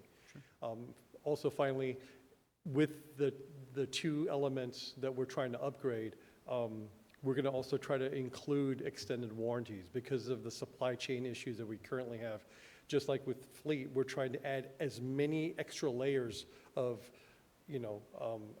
maintenance and parts availabilities that we can up front, so that we don't kind of get burned on the back end, so. Sure. Thank you. And I guess the only reason I was asking that question is because at the end of the day, $2.5 million is $2.5 million. Right. I think we should spend that. We should spend all of it. We should have done it years ago. But I just wonder if there's any interest in a small discussion on priorities here. Because it is, if we took care of police and fire and all of the infrastructure and came back in 9 months or a year and finished the project, is there a benefit to that? Is there a downside to that? Should we not discuss that at all? I'm looking for some guidance on that specific question. I just want to remind you that the Phase 3 or 2B or whatever we're calling it that's the 400,000 that is not part of the 2.1 that we're talking about with the capital development funds. So that funding is not part of the ask for the 2.1. Okay. So the whole project is 2.5. That additional is that Phase 2B. We have the right person in finance. Thank you so much. That was so clarifying. I really appreciate that. Okay, that answers my question. If that wasn't clear to anyone, that means that I believe from one of the funds, it's not coming from our 2.5, it's actually the 2.1. So thank you for clarifying on that. Captain Martin. A little more information in regards to what you're speaking of. So we've had vendors come out and present and show us their products. The radios that we could purchase today will work on our existing technology. Yes. So we can get the handhelds and the portables and the units in the cars and the base station. We can get those operating on our current technology today, and then get the infrastructure in place for the digital newer technology, and then it's basically a flip of the switch, okay? And that also includes the potential for a dispatch upgrade, and many of you have seen that workspace and know that it's in need of help. So by doing it this way, we cover a broader transition and a more smoother transition. And specific to some of the questions that you had earlier, the radio room in the dispatch center, you're talking radio racks. So there's room in there for them to install the new technology in a set of racks, get everything powered up, everything ready to go. And then once the engineers are happy with everything being installed the way they need to be installed, they literally flip a switch and then we're now digital, okay? So everything's in place to do that. If we make the purchases now for all the equipment, operate on our current radio systems, and then work on the infrastructure to turn that switch over. Thank you for that. Appreciate it. Okay, are there any other questions? Let's see, Councilmember Cordova. So I fully understand that. I'm wondering though, the phases, if 2.1 is coming out of the CIP fund, why do we really need to phase it? The money's there. I thought we were phasing it maybe due to more of workload and what needed to get done, not funding. When this was actually put together, I actually broke this down, understanding that, going with the phase 1 and phase 2 was more of phase 1 was, I was under assumption was the 2.5 was going towards this, was public safety and infrastructure. So obviously I agree with Captain Martin is that we should order the handhelds and mobiles because as also Chief has said, it's going to take almost a year. I've had orders on radios since July and I'm still waiting on it, and that's dealt with overseas issues with the production of these, and that's any vendor we go see. And we both have talked to and seen that same across the board. So whoever they can't say that, oh, I can get it here, half a year before you can. That's not the case in being. So that's why we're saying phase 1 would be the most important for us to order while we're in the process of designing and putting the infrastructure up. So, but then the phase 3 or the phase 2B is that's what I was saying that we would have to address. I didn't see that that was actually going to be the 400,000 for phase 2B, as we'll call it for now. So that's how I had that, just because I said whatever funds, I want to make sure they have the infrastructure for the public works, and knowing that it was going to cost us quite a bit more to add all those, because you see subscriber units, that's more than PD and fire put together for all the other units around the city. So I want to make sure they have the structure there, so as once we can buy that or get approved, if that's the next budget cycle, we can then address that. But all divisions are already aware of the certain situation, and as if certain radios are starting to get retired from PD, I can now repurpose them for a short time until they need to be utilized for until we get the next step. If that answers your question. Again, I'm confused. Sorry. Phase 1 and phase 2, we have the money for. Yes. So we should go. Because Yes. if this council approves this, there's no need for phase 1 or phase 2. There's a Yes. need for a big phase 1 Yes. because of supply chain issues. Yes. And we don't want to buy radios and 3 years later still be waiting on infrastructure. So can we agree, phase 1 and phase 2, phase 1? Yes, we can, 100%. Councilmember Cordova, I do need to correct a statement that I made before. The Phase 2B is the utilities and public works radios. That is not part of this 2.5. I misunderstood the last one. That last part is their actual radios, not their portion of the infrastructure. The 400,000 is a portion of the Phase 2A infrastructure piece. Does that make sense? Correct. So whatever that 400,000 is, that we got to work on, right? But the other part, I would hate for us to be doing this in phases when we could just take a big bite of it if it's going to be approved by the council today, and the money's already set aside in the capital improvement fund. Yay? Okay. Well, I'll say the only reason I brought up about maybe waiting on phase 3 or even entertaining is I just want to try to find some more money for parks. And that's why we waited on that other item, because I want to see, like, hey, is this completely necessary? Look, there's no debate that we need all of this for public safety. We needed it 10 years ago. So I thank you all for edifying us as much as you can on this item. Do we have any more questions, or should we go to public comment and then come back and wrap it up? Okay. So I'd like to open this up for public comment. Thank you for your presentation. I really appreciate that. Is there anyone that would like to make a public comment? Yes, sir.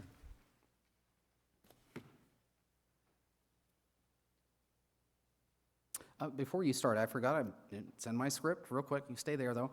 I just wanted to say, let's see, if you would like to call in for public comment, I have to remember this, the number is 805-875-8201, and you would have 3 minutes. Madam Clerk, was there any written communications? No, nothing. Okay, thank you, sir, please. Great. I'm going to ask the question because now I'm confused. So phase 1 and phase 2 is the 2.5, and phase 2B is an additional 400. I'm sorry. So that's the question I'm going to ask. I'm going to use that as my comment time, and maybe somebody will address that when I go sit down. Thanks. Sure. Thank you. Okay, any other public comments? Any calls, phone calls? Seeing none, hearing none? Okay, let's bring it back to council. Let's see, are there additional questions for staff, or I'll entertain a motion, or? Yes, I have a question. So again, for clarification then, 2.1 million is going to come out of our CIP fund. That money's already there. That should cover phase 1 and phase 2. The 2.1 is coming out of the CIP. In addition to that 2.1, there is 400,000. Right. Those two combined cover phase 1 and phase 2. The phase 3 is something that will have to come back at a future time. Got it. Okay, so. What? Oh. 2.5 million, of which 2.1 comes out of capital, and 400 we would be bringing out of general fund, essentially. So enterprise, you're right. That then covers phase 1 and phase 2. Well, the goal is to do all 3 phases with the 2.5 million. Okay. So maybe the phasing was a little, the wrong wording, but that was more like a priority list. Phase 1 was like priority 1, get the radios ordered. Phase 2, get the infrastructure in. Phase 3, priority 3 is to get the radios for public works and utilities because it's not as critical. But the working with the vendors that we worked with so far, we believe we can get all of this in the $2.5 million. But as we all know, prices are escalating. So if the 2.5 doesn't come out to be enough when we get the bids in, then the first thing to come off is going to be the utility radios and the public works radios, because those can be phased in later. So I will make a motion to accept council request on this particular agenda item, and that we move forward, that council moves forward, it wasn't council request, sorry, staff request, that council move forward with approving the 2.1 and the additional 400,000 altogether then, with the understanding though that you really don't need to phase it for the sake of funding. If you're gonna phase anything, which I hope you don't, I hope that we actually jump on it and that we're not waiting, you know, and police gets their radios, but then it's another year before we get infrastructure, or another 2 years before we get infrastructure, that we actually dive in and do the work and order the parts and order everything and everybody gets something for Christmas. So real quickly, before we entertain that motion, Councilmember Vega. No, I was going to give a second to that one. I was just waiting for her to finish. Well, I was worried about making sure to get to you, that I'd love for somebody to repeat her motion so I understand like where we're at with that. Do you want to go back through that? You're going to repeat it? Be very clear. Oh, my God. Okay, so my motion is to accept staff request for total funding of 2.5, and that we move forward and that they cover as much of the purchasing as possible and that we get her done. I like that version. That was great. So do I have to give another second to that, or what? If you would like to extend your second to her updated. For whatever she said, I second it, okay? sounds Yes, good. ma'am. Thank you. Is there any other discussion or questions? Hearing none, let's vote. Okay, that passes 4-0 with one absent. All right. Whew. Double digits on the agenda today, folks. It doesn't always happen, but here we are. All right, so, yes. And that's after this item, I think. Yep, okay. You may not happen. May have to bring a cot. Okay, let's keep going. So next on the agenda is item number 11. So what is item number 11? It's introduction of ordinance. What's that? What did I do? We were going to go back to 8. Sorry. I'm getting sleepy, I guess. My bad. Okay. Back to number 8. Item number 8 is the continuation of capital improvement plan budget workshop, selection of priority projects to be funded by the capital project fund. I have a question. Do we, so I'm just, I don't want to extend something because I'm just curious, do we have to go through the whole item as if we started from scratch, or? No, we're already past public comment, so we're just in council deliberation. Okay, thank you so much. Councilmember Cordova? Councilmember Starbuck takes the lead. Okay, just a quick question now that Oh, we're my back on gosh. item 8. How much money do we have left? 889,000. Amazing. So what you're looking for now is permission to go ahead and use that on recreation? On Parks and Rec, yes. sir. Okay, thank you. Okay, I'll make the motion. So I'm hearing a motion. Do you want to list your motion? Yes, sir. I'd like to make the motion that we move forward with the capital improvement budget plan workshop. And we just approved everything, and we just voted on everything, so let's just move forward. Okay. Is there a second? Is there a second? I'll second it. Okay. So just to clarify, that's to use the $889,000 for Parks and Recreation? Yes, sir. Okay, any other discussion? Councilmember Cordova?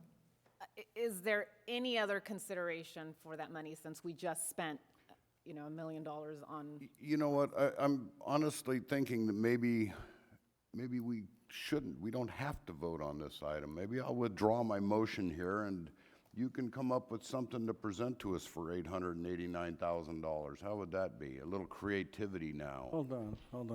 Didn't we get a second already? Shouldn't we vote? I withdrew my motion. You know Now what? that I don't makes you. see why we can't go to Parks. But you had a motion. Yeah, I did make a motion, and he seconded it, and then he Okay, what do you want to withdrew do with it? I guess my motion is I'm just approving, $750,000 for, I don't know. So you don't want it to go to Parks? Just for No, I just this want a- it to be defined what we're going to do at the park. Just for That's all. clarification, if you said you wanted to spend that money on Parks and Rec, we would come back with a list of things that are categorized in Parks and Rec. Right, that's It's why I think. not approving the appropriations We're today. approving what? Just to use the money for To that? come back, Give us do a staff direction to report come to It's come a back. workshop, it's something we don't need to, it's going to be done. Yeah. But Dirk, we can for us come to bring back. If we're just giving them direction, is that okay? Yeah. That's it, yeah. All that we're So asking you for. can go ahead with the second, giving them direction to bring it I back? just, that's what you've asked, and we're saying yes. Okay. Then motion carries. Okay, so is that confirmed? You're seconding that motion then? Okay, all right. Okay, we So can let's vote. vote. Thank Let's you. vote. Here we go. 4-0 with one absent on item number 8. Okay. And thank you for including the city council in discussions on Parks and Recs goals and hopes and dreams. That would be great. Okay, back to item number 11. Correct me if I'm wrong. Okay, the next item, item number 11 is introduction of ordinance number 1693, parentheses 22, adding a new chapter to Title 12 of the Lompoc Municipal Code, allowing the city to place limits on public access and use of city-owned and controlled properties. Adoption of resolution number 6487, parentheses 22, closing 3 city-owned parcels east of the Lompoc Airport to public access and use, APNs 093-051-012, 093-051-013, and 093-051-014, and approving supplemental budget appropriations for the closure. And who's going to present that to us? Our city manager, Mr. Dean Albrow. Take the floor. First, I'd like to say thank you for going through those big projects. I know it was a lot, but it was important. This item here is basically a two-part. The first part is to adjust our Muni code to add language so you, the governing body, can limit access to city-owned property by resolution. That being said, this is the property we're talking about. This is the airport here. This would be the pet lodge right in here. These two are leased out to be farmed by Rancho Laguna. Let me keep going here.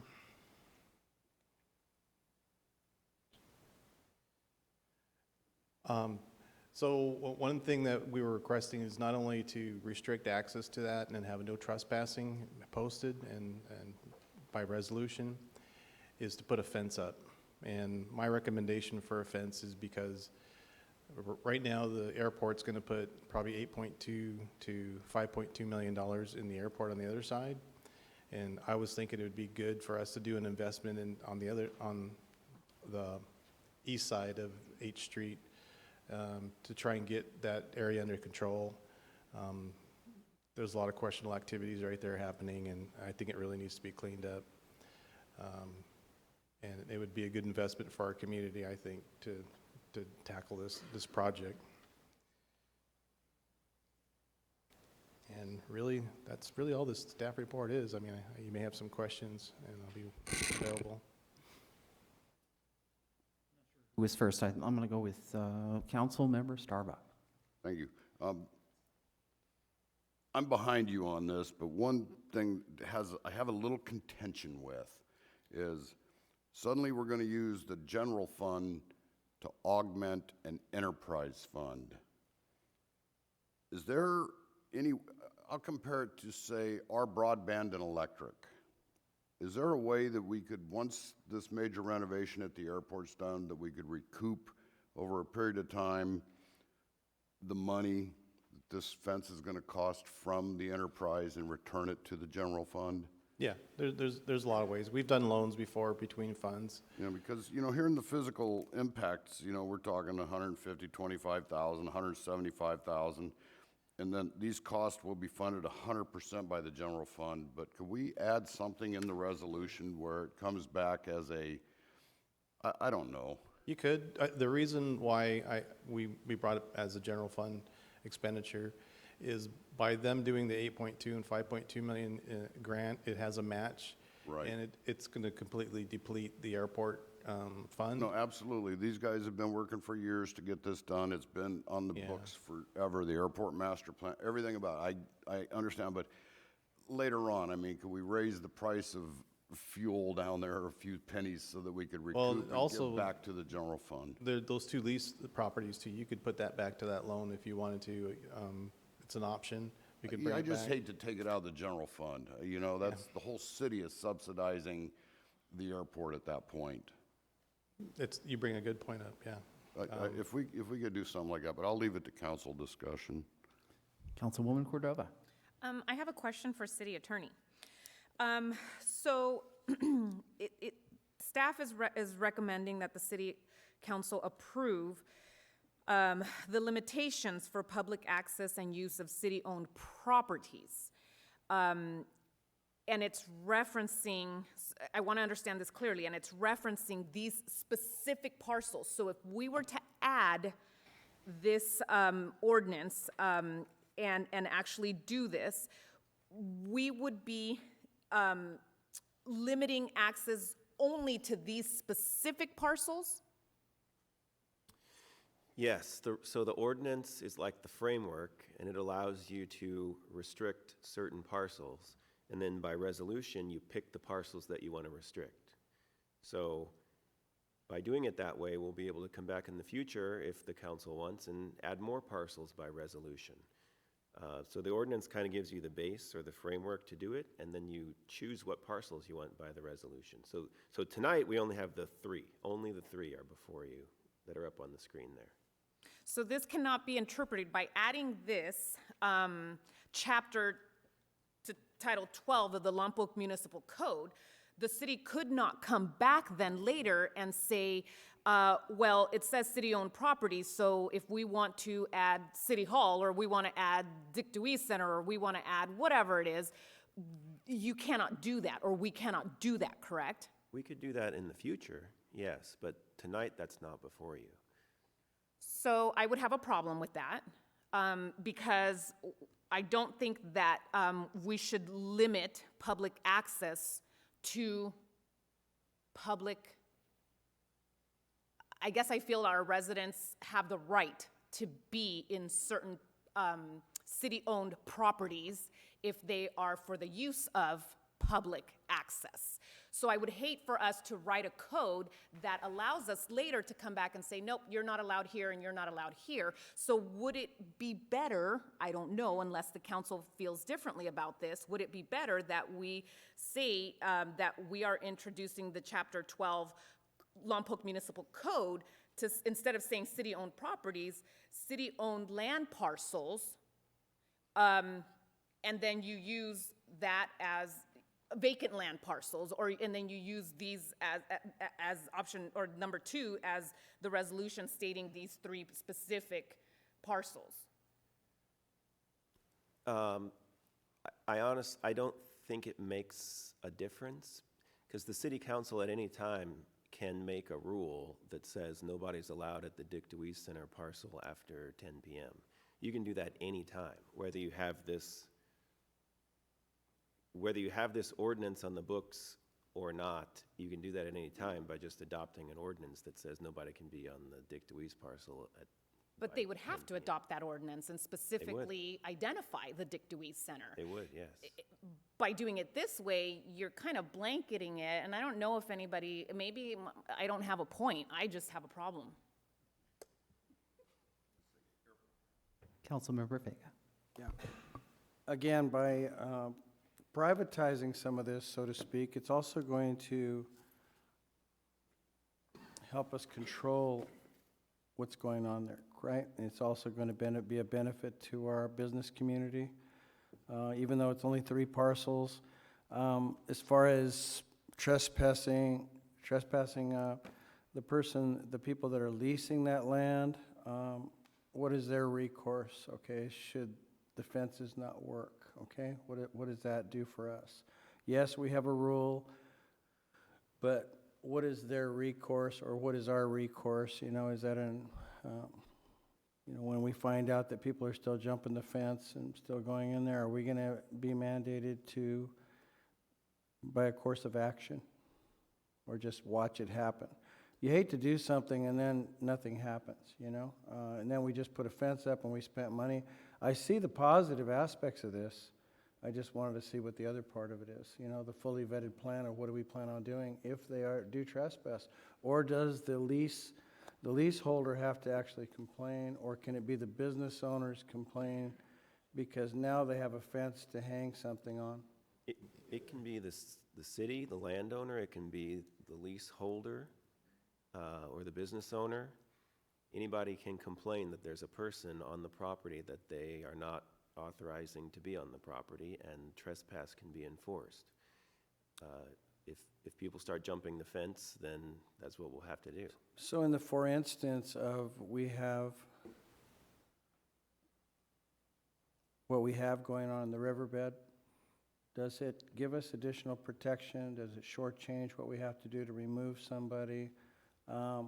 What does that do? What are the benefits to us by posting and privatizing it as city-owned property, regardless of the landowner or the lessor, because it's traditionally been kind of accessible, so it's going to be hard to break habits. So I'm just wondering, does that put us in a stronger position? Because before you have to either post notice, you have to do this, you have to do a regular eviction. Do we know what we're going to do? Yeah, I think that, let me answer it. I mean, when we restrict that use there, we're going to go through the same process we did 2018 when we told people they had to leave the riverbed. We're going to give 30-day notice, 21-day notice, 14-day notice. We're going to follow the laws and rules, and we're going to have the same guidance. Will it give us more options? Yeah, it will. I mean, I don't see us, we're not going to be able to say the whole riverbed is no trespassing, you can't go on it. That's not our intention. I mean, we're going to have different strategies, but this is going to take a while to clear up the mess that we have. And yeah, so it will give us strength. So by introducing this ordinance, you're privatizing those 3 parcels, or we're going to be allowing that, and be fenced to protect the person leasing the property, to give them something, but it's not necessarily to protect the adjoining businesses, and because it seems like with a posting, you should have some teeth in this, okay? If you post some no trespassing or something in there. I think it's going to help the businesses a lot. I mean, it's a gateway right now. I mean, the fence is going to be good, but I mean, who are we actually protecting here? We're just trying to get that situation under control. I mean, I'm not sure. Jeff, did you have anything you want to add to that? Well, I think we're protecting the entire community from the activities that are occurring on those 3 parcels right now. The idea is to try and stop that. Okay, that's a great answer. Thank you so much. Appreciate that, Dean. Councilwoman Cordova? Okay, so I'm going to focus on the 3 parcels then. But there are other areas. If we're saying that we're doing this, and I'm in favor of doing something, because doing nothing hasn't worked. So I am in favor, and it is in my district, and I think this would be very beneficial, not just to District 1, but to the entire community.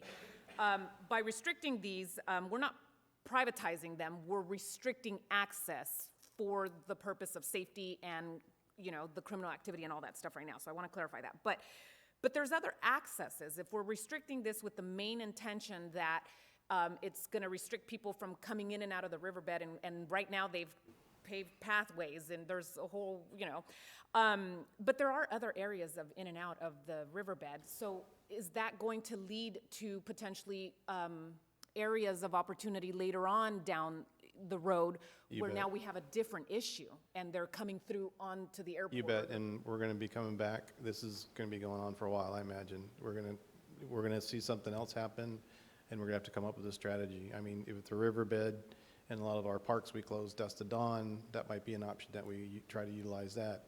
If you kind of look at the fencing that would be there, that goes almost all the way to Riverbend Park, so it's cutting off a big in and out to the river, so it's corralling it, if you will, and it makes it a much further distance to go into the town, and yeah, we're gonna have a lot of different strategies. Now, also, Kevin though, wants when to you comment. say that, that there will be added steps that will need to be taken, then we know then, and we understand that this 150,000 or this 175,000 will do something right now, but really, there should be a commitment from the council that we also consider continued funding for this item, because it's gonna require a little bit more as we move along. Yeah, I think But we're fixing it almost in phases, yeah, right? the mistake I think we really made in 2018, and we could spend, my guesstimate was about 780,000, we went and cleaned up the whole riverbed, but look where we're at right now.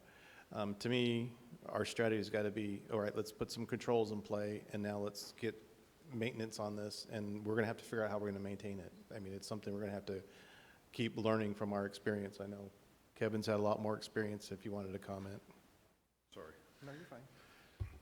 So we have been doing observations of our problem areas dealing with the homeless. And this area, these parcels in the area immediately around these parcels are our biggest problem areas right now. Probably 30 camps down in that area right now. And it does draw a lot of problems for the other businesses in that area. Lamos is always struggling with problems over there. So this is an absolute step in the right direction, but you have to understand what we're going to be doing is pushing them somewhere else. So Councilman Cordova, Woman Cordova, you're absolutely right. We have to be prepared to deal with this as that transitions and they start to move somewhere else. We're going to have to be prepared to deal with that and cover those expenses. Now, by putting this fence up, you're protecting the leasee, who we've already agreed to let move forward with this, but you're also giving us, as excuse me, as a police department, an opportunity if somebody is down inside that fence line after hours, which is really what we're talking about.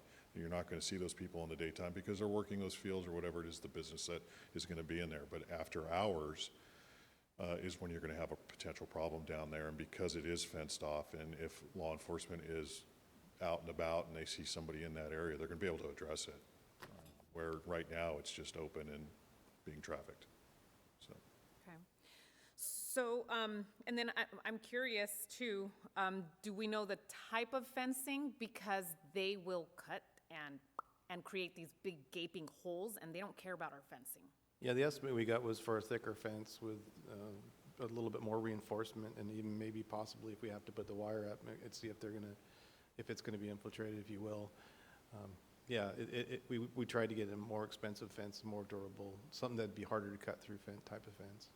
And this 25,000, is it just a one-time, we're gonna put 25,000 for professional services and cleanup or needed repairs?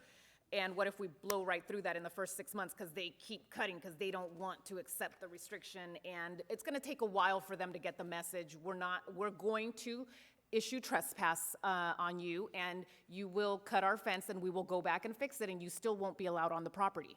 Yeah, and I know this is gonna be a long mission.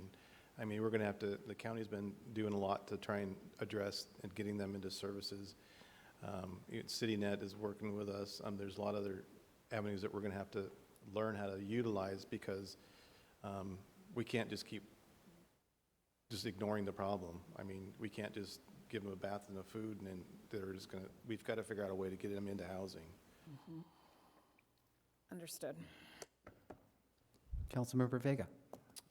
Thanks. I like the fact that we're being proactive. We just want to see the other end. You know, we all went through, for Captain Martin, you know, I'm not sure what you guys went through when Dutch Brothers were being built. And that was kind of a vision in my mind of fencing, you know what I mean? And we don't want that to happen, because if you guys all remember, between the fence line and that little store, you guys saw what was there, okay? And that's kind of what goes through my mind when you see a fence behind a business. And I want to be clear too that, you know, when we start moving into doing and the work that goes behind this, we're not just talking about moving people out and saying, go find someplace else. Sure. We're going to do everything we can, as we did before. Behavioral wellness, housing, you know, the DA's office, public defender's office. We will continue to do what we already started, you know, many years ago, to see if we can't get these people into a better place. So it isn't just about get out of this area, move someplace else. We're gonna work hard to try and get them the help that they need. Do we know what we're dealing with right now? I mean, as far as population down there, how's it gonna affect? The legal system's gonna be affected, obviously, because we're gonna have to do another eviction, so to speak. Not sure if you guys know what the impact is right now. Well, they recently did the point in time count, but unfortunately, they don't go down into the riverbed to make contact with the people down there. So they did it around within the city streets and locating the homeless in that environment. So there really isn't an accurate number right now. But as you probably have seen in our presentation when we launched the previous program, we do track that. We keep GPS locations on the camps and the names of the peoples associated, so that we do get an accurate number, and we'll know exactly what we're dealing with, when we dealt with them, where we dealt with them at, and if they're moving from place to place, we'll be able to monitor that, and we'll also be able to get the different services that maybe would help those folks a little bit more than the police officers coming down there and dealing with them. Gotcha. Well, thank you so much. I think it's a move in the right direction, so thank you. Let's see, just a couple quick comments on this. I'm going to be blunt and honest with everyone. I had the opportunity to go into these parcels, joined a member of AmeriCorps and another volunteer. I just want to see what they were about, but I want to see with my own eyes, like, is this, you know, what's happening here? Is this really that bad? And I have to say, I was mortified, shocked. Not only did we actually meet real people that are dealing with some really severe issues, but there's rampant crime going on. We met one lady who was making a split-second decision on whether to ask us for help to report her spouse for domestic violence, and they're out living in the weeds there. There's a motorhome park down there. Who knows what's going on in there? We didn't get close to any of those sketchy situations, but it just made me realize that there's definitely a human toll that's happening there, and it really is. And this is not going to fix our homeless issue. This fence around 3 parcels isn't going to go that far, but it's going to hopefully chip away at what has been a really traumatic situation here in Lompoc. And I know a couple people had brought up, well, this isn't addressing the riverbed. Well, we haven't forgotten about that either. I guess my only question, and if anyone in public safety wants to answer this, are we ready, as soon as the fence is up, hypothetically speaking, are we ready to jump up and enforce the first time somebody tries to attempt or test fate with that? And I want to make sure that we're clear and council needs to know, how do we invest in making sure that we've got appropriate resources to manage some of this? This would be no different than another call for service for the police department, where somebody would be assigned to handle a trespassing call. Now, you know, municipal codes for us are treated as misdemeanors, but trespassing can be a misdemeanor, and we would file the appropriate charge based on the circumstances at the time. Whether that went through the DA's office or was brought back to the city attorney to deal with, that would be something that would have to be determined based on the circumstance. But yeah, I mean, if somebody is caught trespassing and behind that fence after hours that doesn't belong there, or even the daytime that doesn't belong there, if the property owner or the leasee wants to press charges, or we get an agreement that they say, move forward with anybody that doesn't belong in here, then we'll address it and we'll arrest and we'll hold people accountable. Really appreciate that. Thank you. I know it's going to be complicated, and we don't know whether we're going to get 1 call a month or get 100 calls on this issue, so just want to make sure that we're prepared with some of the flexible problem. We'll be able to handle it. The issue isn't, I don't worry about that so much. It's the migration that's going to take place that we're going to have to manage. That's going to be the bigger issue. Thank you very much. Appreciate that. And I also wanted to comment too, you know, This is not the only angle we're going at this, and I guarantee you I'm going to be coming back with different situations and different attacks in this situation. So I wanted to let you know that, like I said, this is not the only angle we're attacking this situation. Thank you for that. Are there any other questions for staff before we go to public comment on this? Okay, none. I'm going to open this up for public comment. Let me get because I haven't memorized the phone number yet. Thank you, Dean and Jeff. That's in the script. I really appreciate you guys. If there are no further questions for staff, we'll open the floor to public comments on this item. You will have 3 minutes to speak on item 11. If you would like to call in, the number is 805-875-8201. Again, that's 805-875-8201. Madam Clerk, are there any written communications on this item? Yes, there was an email received from Mr. Ron Fink. It was delivered to council, placed on the website, is outside in the lobby as well. Thank you for that. Yes, sir. My name is Jason Byard. I'm the Southern Regional Manager for Lemus Feed and Pet Supply. Our parcel adjoins dash 104 or something like that. The reality is this has been a 4-year-long project for us to get this fence up.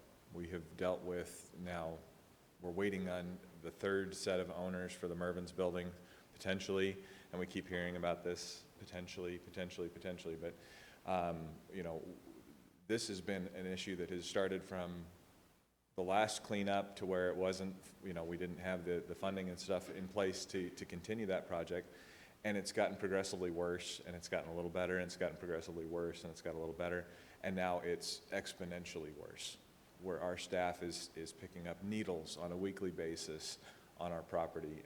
We're seeing trucks going, it's like a freeway across our property, and it's not up the road past the dog place, it's over the embankment, running over our water lines. We've ruined 4 or 5 different water lines in the last 6 months through there because everybody keeps driving over there. We can't put up anything other than a fence. And so this, you know, this is a big move for us in the right direction for our business.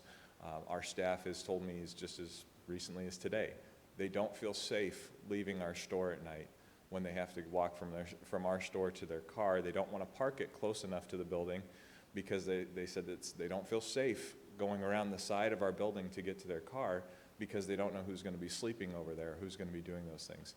To address the issue as far as, you know, putting up tents and things like that on the fence line, on at least at our business, where the fence will be closest to a building would be along the backside of our business. We're going to be mitigating that with gates and things like that that will limit access to the back there, razor wire moats and lava if Dean will let us put it out. So, thank you. Thank you. Is there any other public comments? I don't think we got any phone calls. All right, let's bring it back to council for any further discussion, questions, or entertain a motion. Councilwoman Cordova. So again, just as a reminder that this restricts access for the 3 parcels. This isn't really handling any of the rest. Staff has acknowledged, our city manager has acknowledged, and our police department have acknowledged that that will be an ongoing work that will need to be done as well, which they're committed to doing, and we'll see that come down the line. But I would say, I would like to put a motion on the floor that we accept staff recommendation for the funding of the $175,000,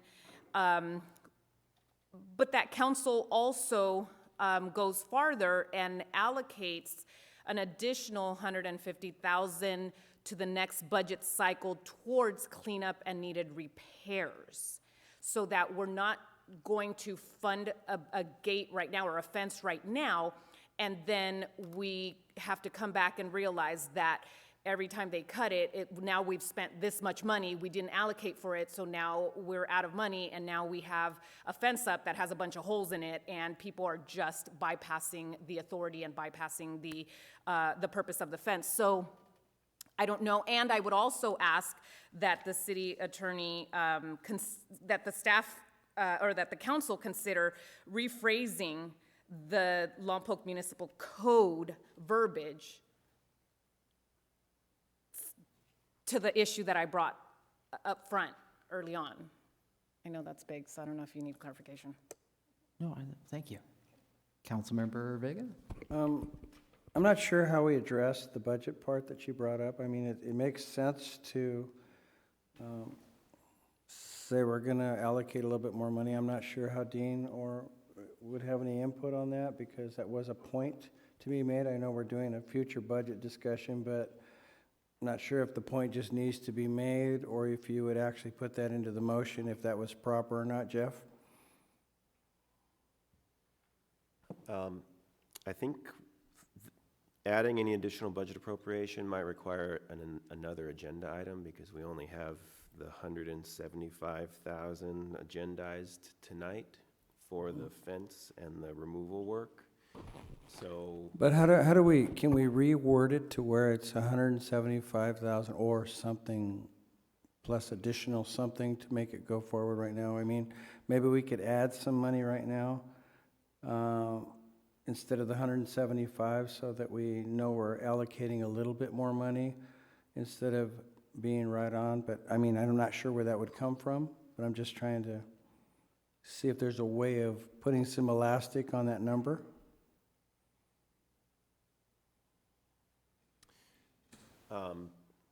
Well, if we're going to be allocating money for something, additional expenses other than the fencing and the removal of the persons and the property on those properties, then that is not on the agenda tonight. So so I mean, staff can bring that back in a Maybe they can bring that back or something, but, you know, up to then, you know, I'm going to go ahead and make the motion that we accept the staff recommendation and move forward, because I think doing something is a positive move, and it'll help all of us in the future. But, so the point noted that we need to maybe take another look at, you know, possibly funding some additional whatever is needed there, because I'm not sure if that 175,000 includes legal fees for evictions and such and such there, because you will have to give notice to the people that are there, because putting up the fence won't alone solve the problem. So I'm not sure if that was part of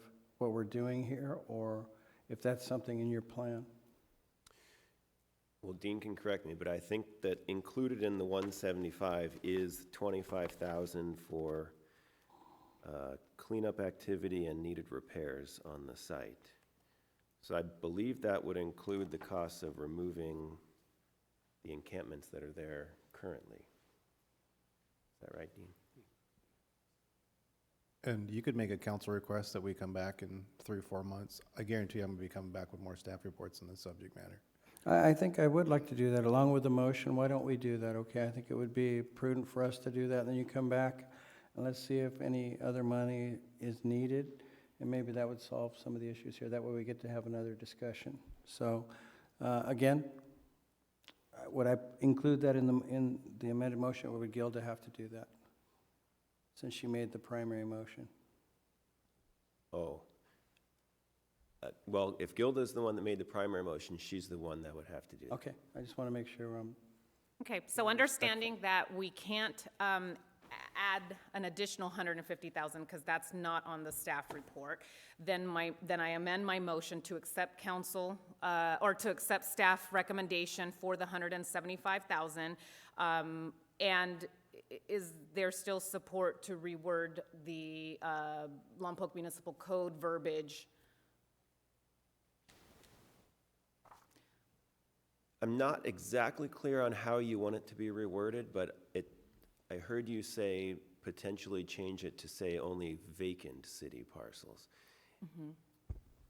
The potential problem with that is one of these parcels we're dealing with tonight is not vacant. It has the pet lodge property on it. So I mean, my recommendation is that you just leave it as any city-owned parcel, and then the council will be able to choose which parcels they want to have which restrictions on. Can you at least put with additional parcel requests to be, that must be brought back to council first, so it's not something that, because it's in the Lompoc Municipal Code now, we have the free reign to be able to just restrict people? Could we do that? Well, you do have the free, you as the council have the free reign to be able to restrict people. But once By it's in the adopting Lompoc another Municipal Code, resolution. it doesn't come to the council necessarily, it's enforced by staff. Only on the parcels that the council chooses by adopting a resolution. Okay, all right. So right now, we would only have 3 parcels that staff Okay. can do that on. I stand as is, then, that's my motion, accept it as is. Again, I wasn't sure if you wanted to add the fact that we do want to have it reviewed and brought back for additional funding if necessary once they do this. He gave that to us as an option, okay, instead of Yes. messing with the budget right now? So you okay with that? Yes. Okay. So I'll second that. That's pretty hard, boy. Councilmember Starbuck. Difficult motion. Yeah, just a real quick addendum on that, if I could remind council again that, you know, a repayment option somehow would be included when this comes back, because I would like to see the general fund made whole on this. Councilwoman Cordova. Amended to include. Okay. I guess I'll amend the second also. Any more? So, any other questions? I think just we're want to say one quick thing. I completely agree that we need to take care of this. We need to chip away at what is going to be a pretty big issue for many years to come, but we have to be smart about this. That said, I completely agree with Councilwoman Cordova and everyone I believe here. I don't know, the only thing I would say about the 150,000, and again, we can have this discussion, is we have no information to know whether it should be 50,000 or 300,000.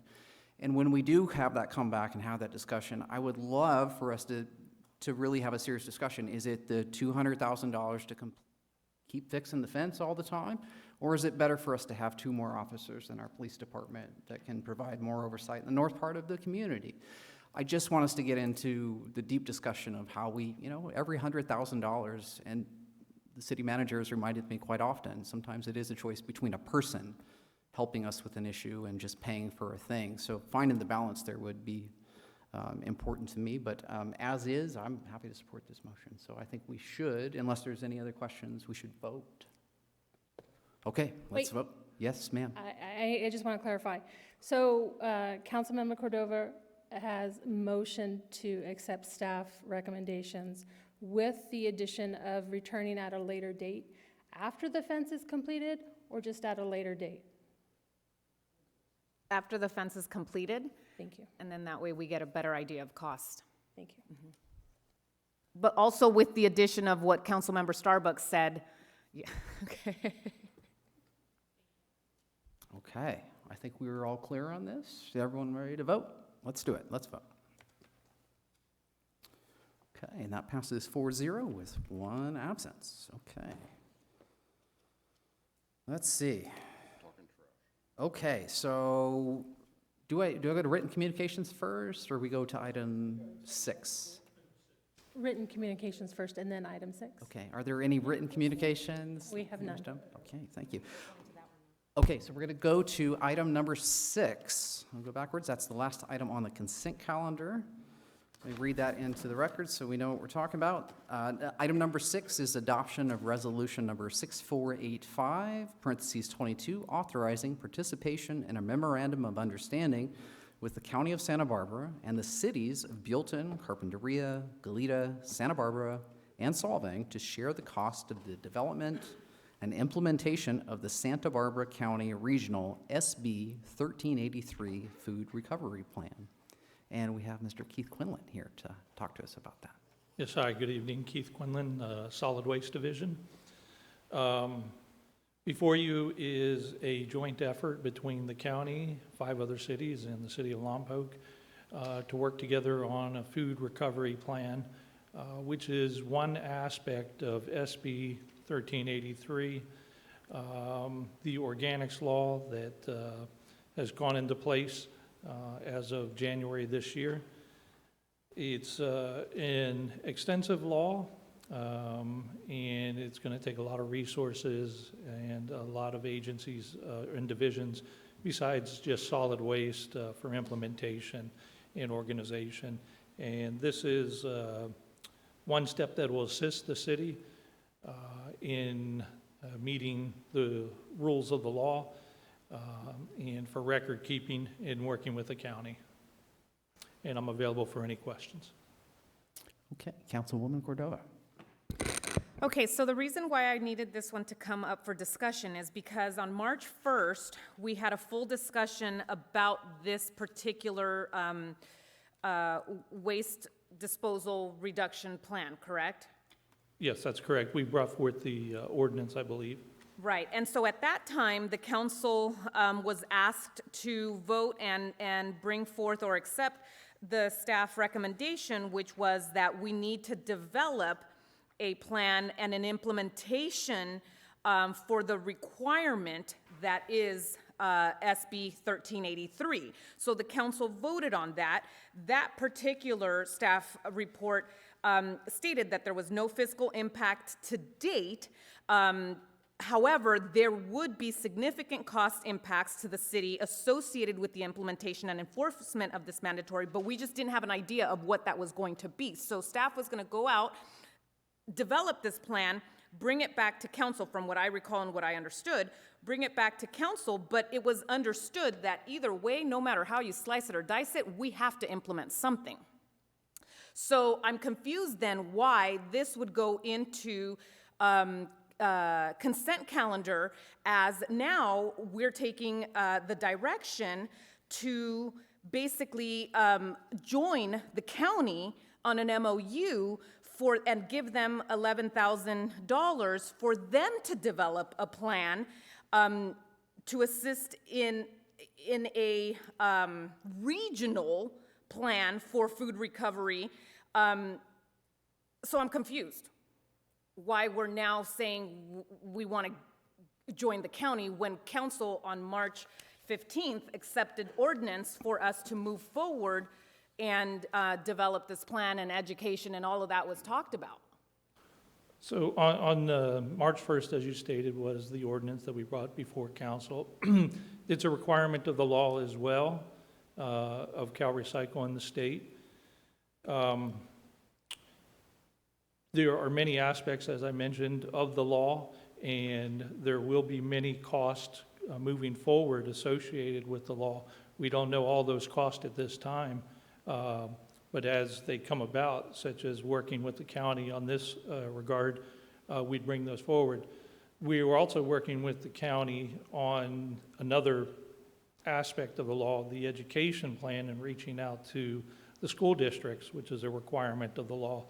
The county and the city are working together on that, and that's more of an in-kind situation where we're working together.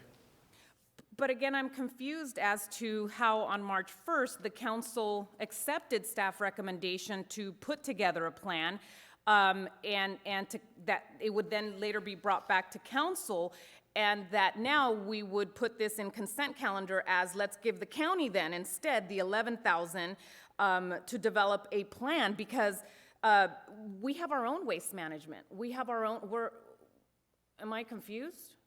No, that is true. The county is taking a regional approach to this, and as I mentioned, this is one aspect of the law. So yes, we do handle the day-to-day collection and the waste management system within the city, but there are many regional approaches that we work with the county on currently and have been for years.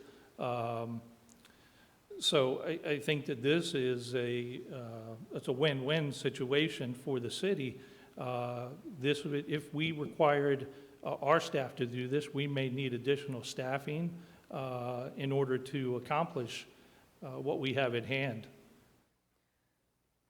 So again, this is just money being given to the county so that they can develop a regional plan. But it's not like they're going to come in and take portion or a percentage of our regional waste or food recovery plan or whatever it is, or the different elements, I should say, not whatever, but all the different elements.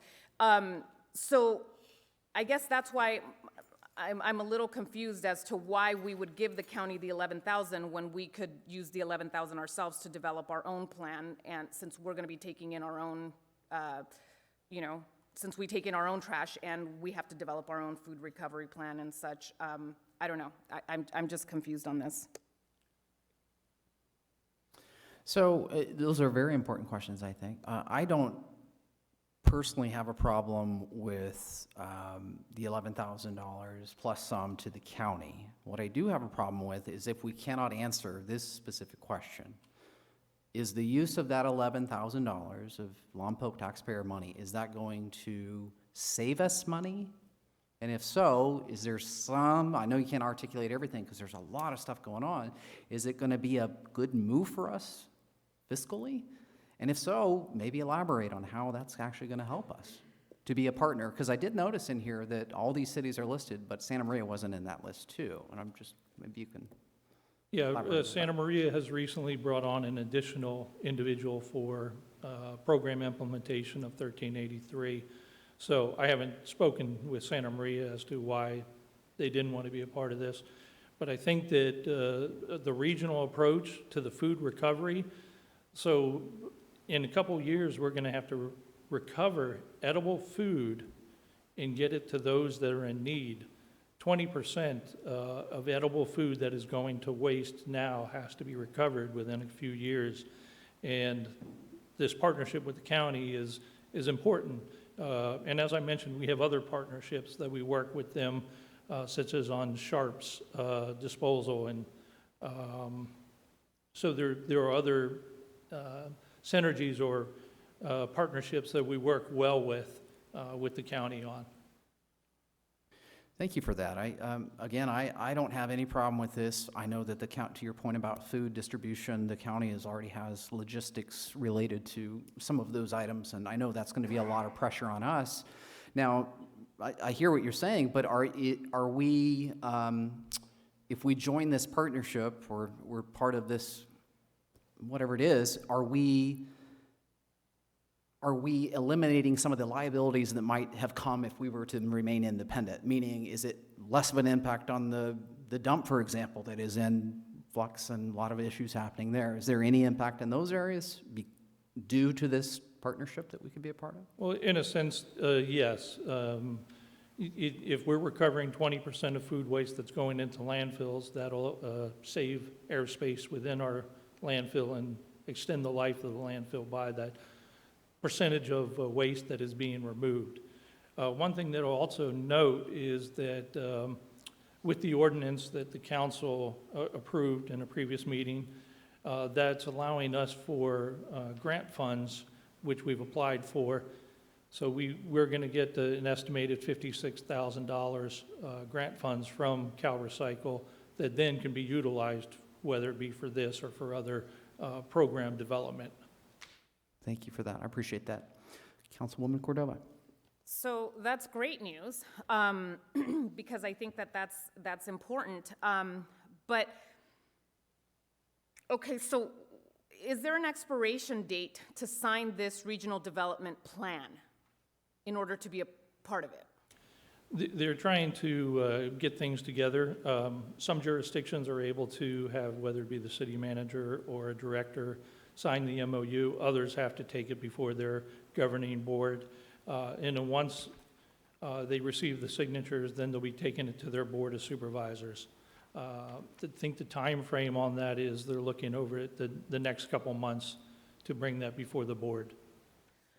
Now, so when I looked at the MOU, there is no actual plan laid out. The MOU just covers the terms and conditions for the city and surrounding jurisdictions to come together under the county to develop a plan, but there is no plan yet. So I want to make that clear. And why would it be necessary, I go back to the same question, why would it be necessary for the city to participate in a regional plan when we have our own wastewater management services? Also, the MOU specifically stated that there is attachment 1 and attachment 1A and 1B, but was I missing it? Because I didn't see it anywhere. I'm not sure if the exhibits were included. So if that is the case, I apologize, and I'll have to check on that.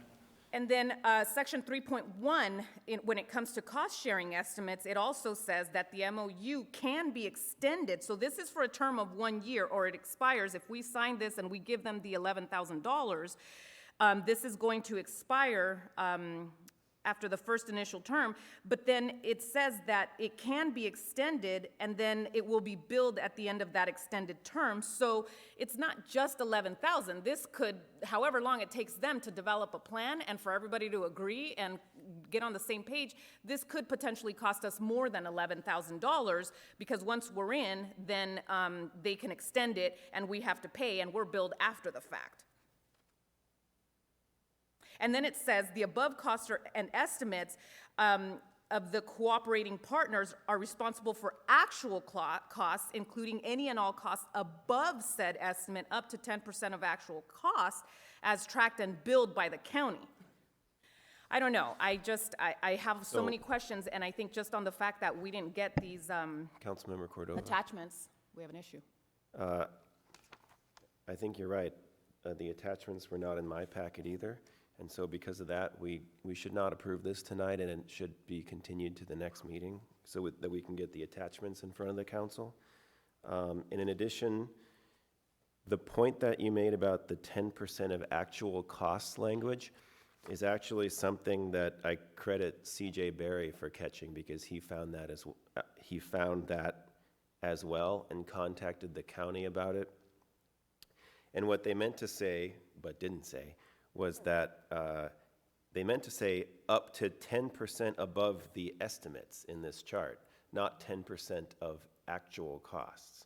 So the county sent us an email saying that's what they intended with that, but they didn't want to change the language because there are other cities that have already signed this and it'd be a lot of hassle. So we are, if that ever becomes an issue, we'd rely on their email that they sent us, but that is correct, that point that you caught about that. But because we don't have the attachments, unless there's some urgency, we should bring this back to the next meeting.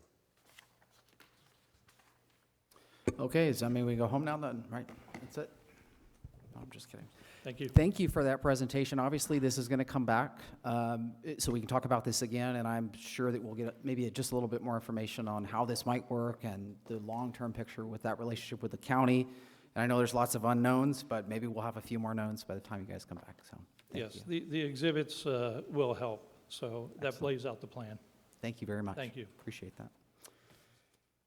Okay, let's see. Since we went backwards, that threw me off my script, so let's see if I can figure this out. Okay.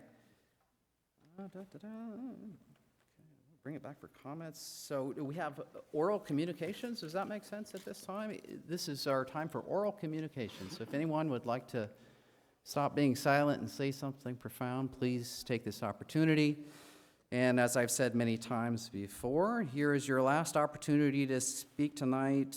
You may call in at 805-875-8201. Again, 805-875-8201. You would have 2 minutes maximum. I don't see anybody standing up for public comment or oral communications, and I don't hear any phone calls. So let's bring it back to council for comments and reports, and you all know what that means. We're almost done. So let's see. I'll start with Councilmember Vega. Nothing to report. I'm ready to go. Councilmember Cordova. No reports. Councilmember Starbuck. I picked the worst meeting for a council request. We have 15 minutes, it's fine. Well, I tell you what, if this takes more than 2. Long story short, we have new administration here, we have new county supervisor.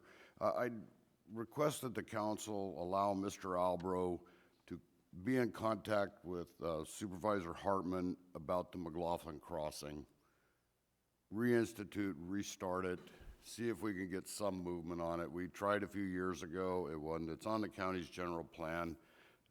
It would be a benefit for everybody if we could get them to do it. And I think Mr. Albro would have some negotiating skills and info and could come back and let us know what was going on with it. I'll give him a second on that. I'll give him a third. Is that a voting? I have no reports. That's it, right? Okay. So a couple quick things I wanted to mention. do this as quick as I can. I had the opportunity to join the LVCHO, the Lompoc Valley Health Community Organization. I always get that wrong. LVCHO and our streets department here, and engineering. We got to actually walk with them in the community, a walking audit, specifically around the middle school and Lompoc High School to identify places where there isn't a sidewalk or the lighting is bad or just issues that have to do with safety with people being pedestrians and being in bikes and in cars. So that was very educational, and I really appreciate our city staff for, I'm the new guy still, so they answered so many questions and were so helpful. So I really appreciate that. And let's see, I just wanted to two things. Thank the mayor. Again, she is not here tonight. She's not playing hooky. She's actually in Washington, D.C., defending our interests because we have our own power utility here, and that's really important. So thank her for doing that and for the opportunity to step in. And then the last thing I'd love to just put out there, and I know we'll have another chance at the next council meeting, but there's something specific, and that's from our rec department, and I'm very grateful. There's a summer employment workshop for teens. Can anyone mention when that is and why that's happening and how that can help? Real quick? Just a quick second. I have to go overboard. It's late. It's okay. So it is April 20th through 21st, 9 a.m. to noon at our Anderson Rec Center. $15 per teen, must be 15 to 19 years old. And then on Friday, April 23rd, we hold interviews for those teens to possibly hire them to work at various places, rec center, pool, all kinds of fun stuff. So call 805-875-8100 to register, or to register your kid. He wants to mention the egg hunt too. Oh, you asked for it. Now you're going to get them all. It's late, Mario. We also have the egg hunt coming up here. Okay. So just real quick about that, jobs for teens. I've heard from many people, why don't they ever hire kids anymore? I remember the days. So look, the city of Lompoc is trying to, we have job openings here. So the community, if you're still awake, tell your friends, get them out there. This is a good opportunity for kids to maybe get a starter job, jump in, and maybe even climb the ladder at the city of Lompoc. You never know. And whoever that participates, they get an automatic interview for a rec leader or a building attendant at the aquatic center, so it's an automatic. Awesome. That's really cool. Thank you for that. And the egg hunt. You wanted to mention the egg hunt. The egg hunt is on Saturday, April 16th, and it's a collaboration with Lompoc Kiwanis Club. So participants are asked to bring their own basket or bag to collect chocolate eggs. And there's time frames. Go on the website, check it out. And it is at River Park 246 and Sweeney Road. And if any of you play golf, Friday, April 29th is a 4-person scramble Lompoc Kiwanis Club and Parks and Rec golf tournament. It's the 17th annual. It's a great little golf tournament if you do that. And the deadline is April 26th. I got glasses on, I still can't read, sorry. Thank you so much. You're welcome. Again, I appreciate you guys humoring me through that, but that's important. There's little things I want our community to know. We have an amazing staff here. Everyone is stepping up, trying to do what they can to create some new resources and opportunities for our young people, and I really think that's important and really appreciate it. So thanks for all of your efforts, and make sure you watch the video and share it with your friends so they know when these things are happening. If there's nothing else, the magic words are, I think, let's adjourn at 10:51. Thank you all.